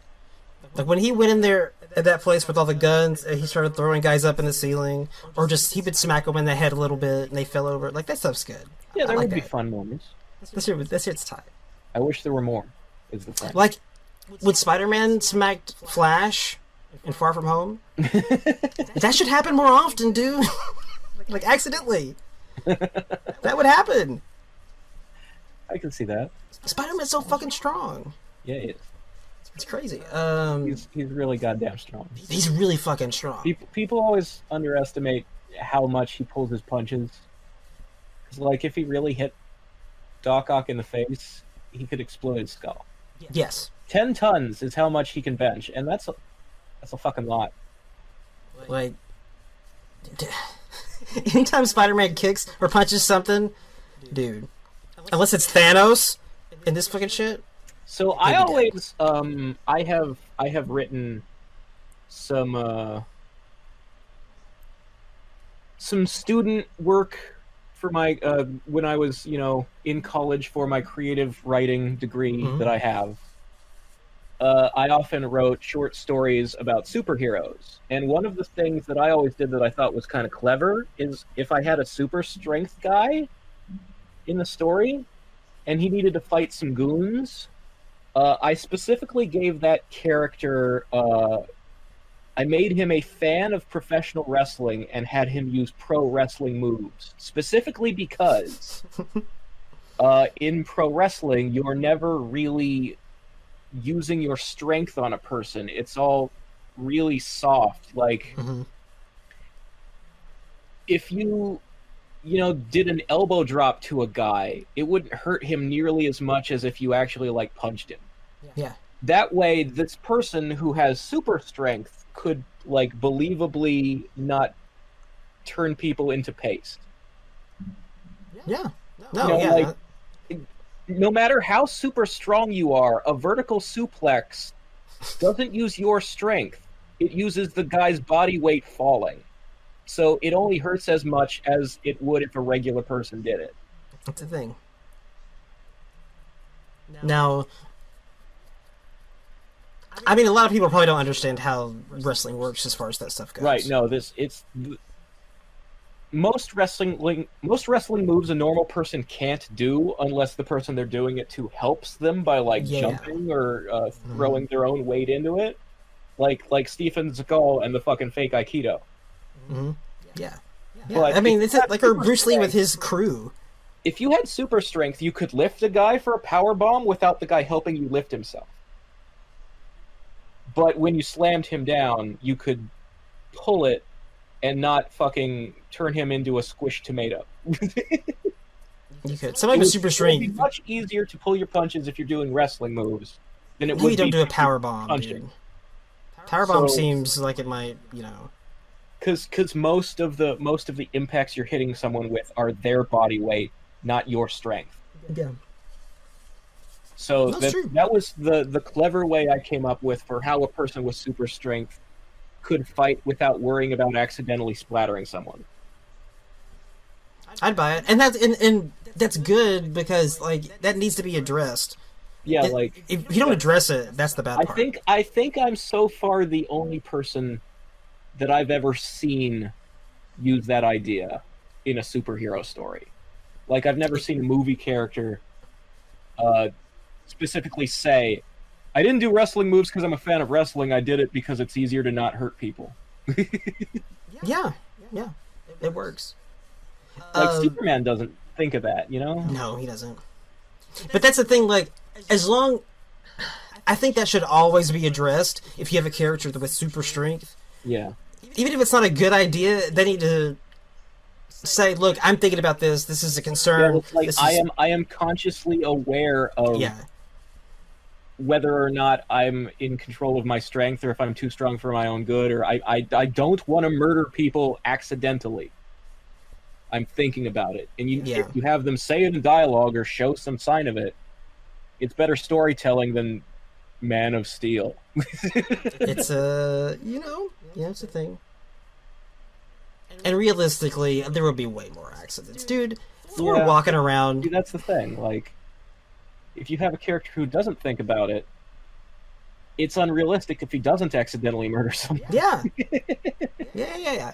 And like, you have somebody like Thor again. Like, it would be. He doesn't know professional wrestling stuff. I don't think that he would learn. No, I think Thor would shoot to kill. Well, yes. Thor doesn't mind taking lives. He's a warrior from a warrior culture. Yes. Characters like him and Cap don't really have the no kill rule. I think Cap has always specifically been like, if I'm doing a superhero, like if I'm stopping a bank robbery, I'm not going to try and kill the guy. Sure. That's just bad PR. Yeah. But if we're fighting a war, I am a soldier. Yeah. If a bunch of Hydra guys jump in here with guns and they're firing at me, they're going to get it. Yeah. It's a... Fuck, this is how you do war. It's not pretty, man. It's not... Sometimes you gotta. Yeah. Sometimes you don't gotta. Enjoy it. Sometimes you gotta. You don't enjoy it, but that's the thing about, like, Superman and Batman are the only really prominent characters. Well, Spider-Man, Superman, Batman, and Spider-Man are the only super prominent A-list characters who really do have a no-kill rule. And in Superman's case, the reason is purely public relations. He wants to set a good example and have the public trust in superhumans and not be afraid of them, which is what Zack Snyder has deliberately avoided doing in his version. Yeah. Batman has a no-kill rule, not because he doesn't believe in killing, but because he doesn't believe in his own sanity. He is afraid of what he would become if he was willing to kill. So he has to have extremely, like, strict, like, to the point of obsession, rules that he holds himself to, that he doesn't really hold other people to. Like, if a cop killed the Joker, Batman wouldn't be mad. Yeah, that's not how that works. With Batman, he doesn't say it. I do it anyway. This is just headcanon, and I cognitively reframe his bullshit. I think that he says that shit as a cover-up for himself or someone else. I like to think that he can't kill, like, it's an obsessive-compulsive tick. Yeah. So here's the thing. He just can't. Like, it's not up to him. He can't do it. Batman has his own standards that he holds himself to, and that he holds the Robins to because they're supposed to be following his example, like literally they're his apprentices learning from him. He does not hold Alfred to that standard. Alfred is allowed to guard the Batcave with a shotgun. Mm-hmm. It's a thing. He's not going to tell that guy you're not allowed to kill people. It's a thing. Alfred is basically his dad. He is. Yeah. So, Spider-Man doesn't kill people because he just doesn't want to kill people? Yeah, he just doesn't want to kill people. Like, yeah. You have to be, like, a little bit fucked up to want to take lives. It's like sadistic, you know? It's a thing. Like, even if you're stopping criminals, like, Peter's kind of a soft boy, you know? He's very sensitive. And that's why I said that about characters like Thor and Cap, and like they kill people. But what matters is that you don't want to do it. You don't do it because you want to do it. No, you don't like take fucking joy in it. Being willing to do it is why, like, they can do stuff like pick up Mjolnir. That's the difference between a hero and an anti-hero. Like, Wolverine sometimes gets a bit of a thrill out of fucking knifing his enemies. Yes, he does. Punisher clearly enjoys taking the lives of, you know, drug dealers and extortionists and kidnappers and murderers. He's like, these people, it makes me happy to take people this bad out of the world because it makes me feel like I'm making the world a better place. I think that's just myself. One of the it's in the comics anyway. Frank is a Vietnam veteran who was a little bit fucked up by the war. A little bit. Yeah. A little bit. Frank Castle is not a role model, and that's why it's so scary when you see like cops wear the skull logo and stuff like that. Like, there are people who are like white supremacists who are really into the Punisher, and it's like, that's not what the Punisher's about, man. No, dude, come on. That's fucking dark. Don't. Yeah, that being perfectly willing and ready to kill people, but without wanting to, is a big part of what I associate the whole worthiness enchantment with the hammer. Yeah, that's the thing. Like the standards for what makes you worthy to lift Mjolnir. It's not enough to be a good person. You also have to be moral according to the morals of Asgard. So, like, Spider-Man can't lift Mjolnir because he's a great person, but he's not willing to, like, he's not a warrior. He's not, like, he doesn't enjoy battle. And there are, like, things in a fight he would not be willing to do. Yeah. That's the so there's there. Like there's a Viking honor part of Mjolnir's enchantment. Viking, which Cap satisfies. I said it right. It's a thing. Where are we at? Yeah, Cap is totally the right kind of guy. So we also, I think, the same question about who we would cast if we were recasting the Defenders. Like, I don't have a great answer for Daredevil. I think Charlie Cox, I can't think of a guy better than him. Yeah, he's good. As bad as Finn Jones was, I'm not able to think off the top of my head of a particular blonde guy who I think would be great in a kung fu movie. I just don't know enough blonde guys who do kung fu movies. And the ones I do know, like the white guys who could dye their hair or whatever. Like Scott Adkins is probably too old. Also, he was already a henchman in Doctor Strange. Yeah, I just can't think of a guy who would be good for Iron Fist. I wish I could. They're good at casting over there. They can find someone if they want to. Somebody. Mm-hmm. Like, obviously, the Netflix Iron Fist show, the reason it was so bad is because I don't think they really wanted to make an Iron Fist show. I think when they were plotting out what the Defenders would be, they just kind of threw him at the end of the list because he goes with Luke Cage. And they kept, like, the fact that they planned to do that show last of the four should have meant that they had the most time to plan it. Mm-hmm. But there are so many interviews and tweets and like evidence, if you look back and research it, that shows that they really procrastinated and they waited till the last minute to do anything on Iron Fist. Yeah, they did. And that's why, for example, the guy they cast didn't have enough time to work out and get in shape. Like, if they had cast him when they made Daredevil Season 1, he would have had years. Yeah. But no, they waited until the last minute.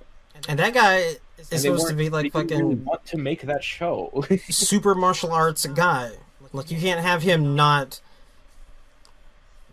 being believably doing martial arts shit. You need to get a guy who gets some fucking training in and is able to do the choreography. Mm-hmm.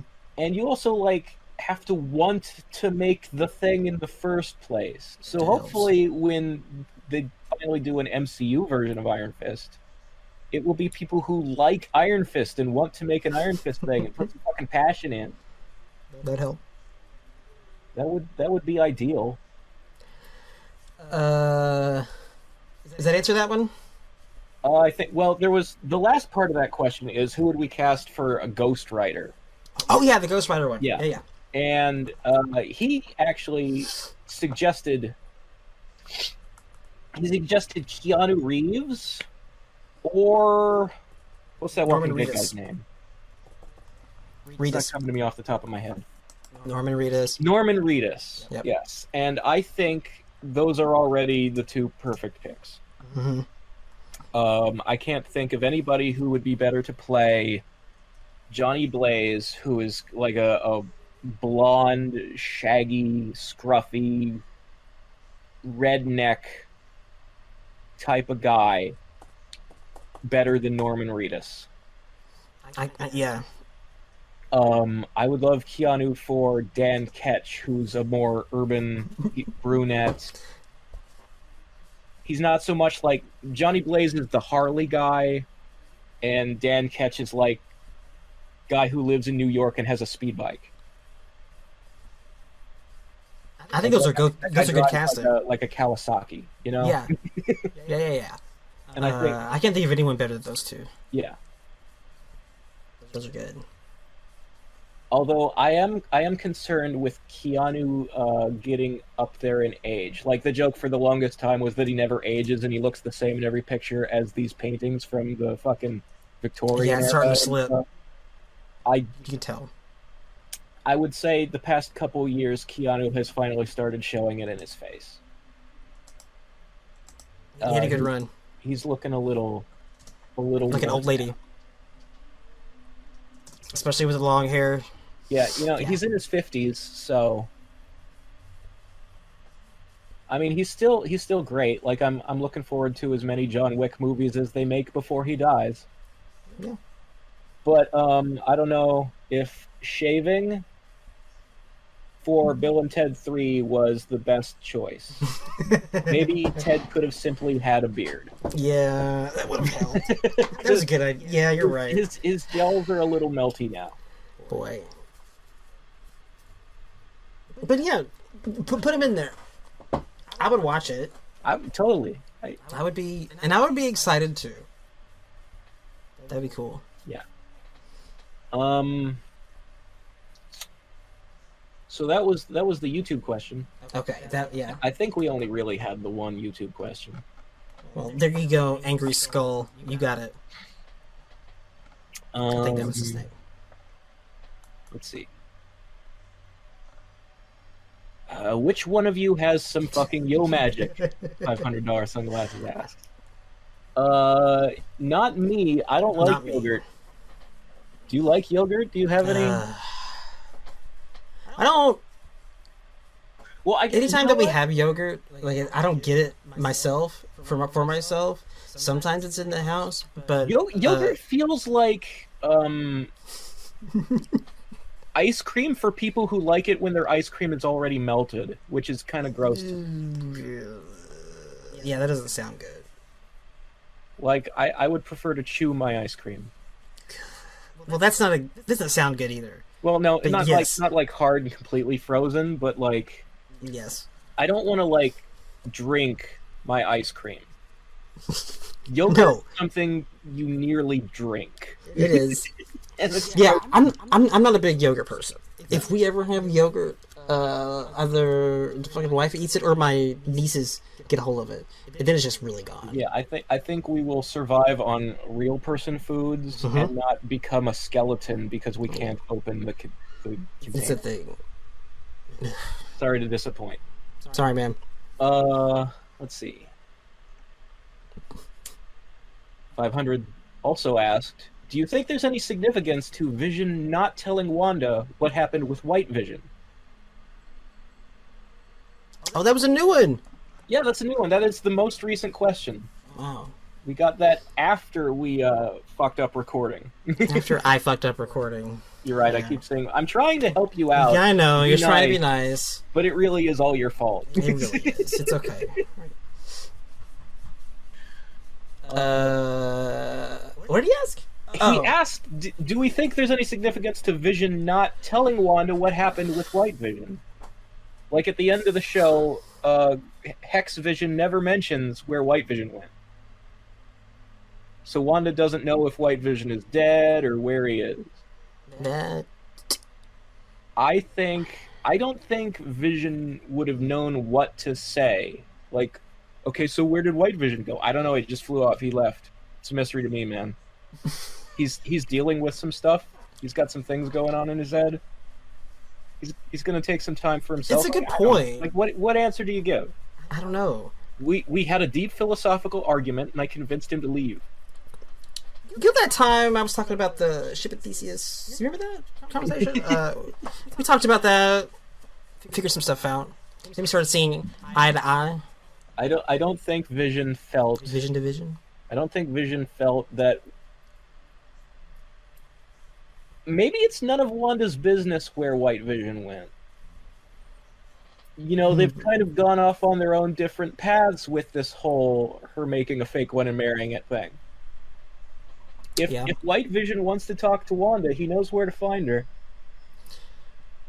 The only slight thing would be like if White Vision was still like a threat. Yeah. White Vision did try to kill her. Obviously, the fact that Hex Vision came back to her and White Vision did not would inform her that the problem's been dealt with. And that's really, what more can you say? I mean, yeah. I mean, she knows. She knows that he's the thing, because he nearly broke her head. So... I don't know. I don't think she's thinking about it. Yeah, she's got a lot on her plate. Yeah, I think that she has some things on her mind specifically, and that's kind of where she's at. She got a farm, like Thanos. Yeah, I don't think it would be to her the benefit of her mental health to add to her problems. By the way, the real me might be alive, but he also might not be in love with you anymore. And so, fuck off. Yeah, it's a whatever. It's fine. Just let her focus on her kids. Yeah, she'll find out about all that stuff when she's ready. I mean, it's ready. It's an interesting question. It's a good point, but I don't know whose problem he would be now if he is a problem. The White Vision in general is a big open question. Mm-hmm. One day we'll have the answers to all of that. And it probably won't come from Wanda. The reality is, we don't know where he flew off to. We don't know how he feels about Wanda. One day. They have something in mind. Or at the very least, Kevin Feige, not the showrunner. Probably has something in mind. There's no promise that Kevin Feige has told anyone else what he has in mind. Mm-hmm. That's the one I'll go with. But he knows where it's all going. He went somewhere. That's all the questions. Yeah, we got through them. We got through them twice. Let's hope we don't have to do it a third time. We're not going to do it a third time. I would really prefer if next Friday when we get together, we were talking about the Snyder Cut in Winter Soldier and not Wanda and the Vision still. Yeah, that's going to happen. We're going to talk about the Falcon Bucky show. Indeed. Period. Looking forward to it. If something happens and this one fucks up, which it's not going to, sorry. Got my fingers crossed. It's gone. Womp womp. Yeah. We're doing Falcon Bucky. That comes out a week from today. It does. Which means our episode on it will come out 2 weeks from today.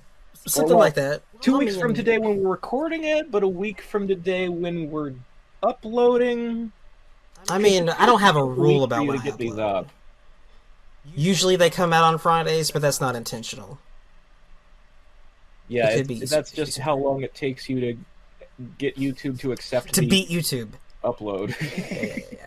There's multiple uploads involved. Because we have to do stuff to the footage of the show, so it's not breaking copyright. You know how it is.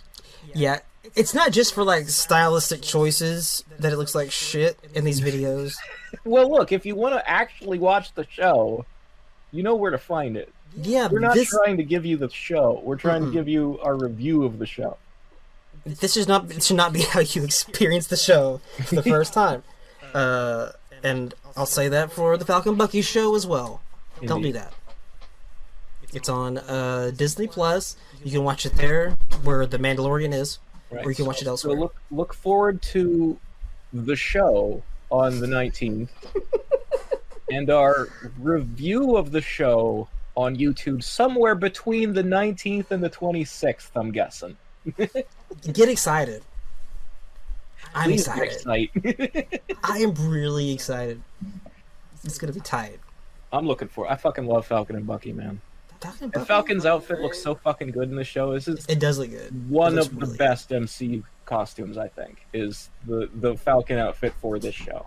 good. It looks really good, and I have to imagine that Anthony Mackie also Yes. thinks it looks really good. He's got to be excited because he has wanted to wear the red spandex straight out of the comics. This is the Wanted, closest like, they've gotten. the tank top one, like the spandex singlet. This is probably as close as he's gonna get. Yeah. It looks really good though. God, fucking Zemo with the mask and the fur collar looks fucking great. Fur, I love fur. It's so fucking good. It looks really good, man. That man has style. God, this is a good costume. So that's I agree. coming. I think that's it for us, though. Yeah, we're done. We got through it all. We'll We see ha- you we, guys. uh, What was- Deep dove into every aspect of the episode that I can think of. we did it, and because I fucked it up, this was better than the Yeah. other one. This probably was. I think we actually went a little deeper. We certainly went a little longer. We did go longer. Definitely went longer. But yeah, I think this one's better. So you're welcome. We fixed it. Yeah, you know, I scuttled that one on purpose. I see. What was that? What did I call? This I was called a it bad fucky take. I last need to time. make him do it again. I'll just tell him it didn't work, but I actually deleted it. I see. God, I know.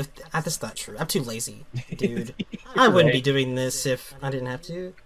It's- No, not in general, but like multiple times. Right. I get you. That one. Right. God, my fucking computer. Well, I'm not gonna call that show fucky. you know what? I do want to call it fucky. I but want I'm you. not I going want you to find a way to salvage it and upload them both, Do you?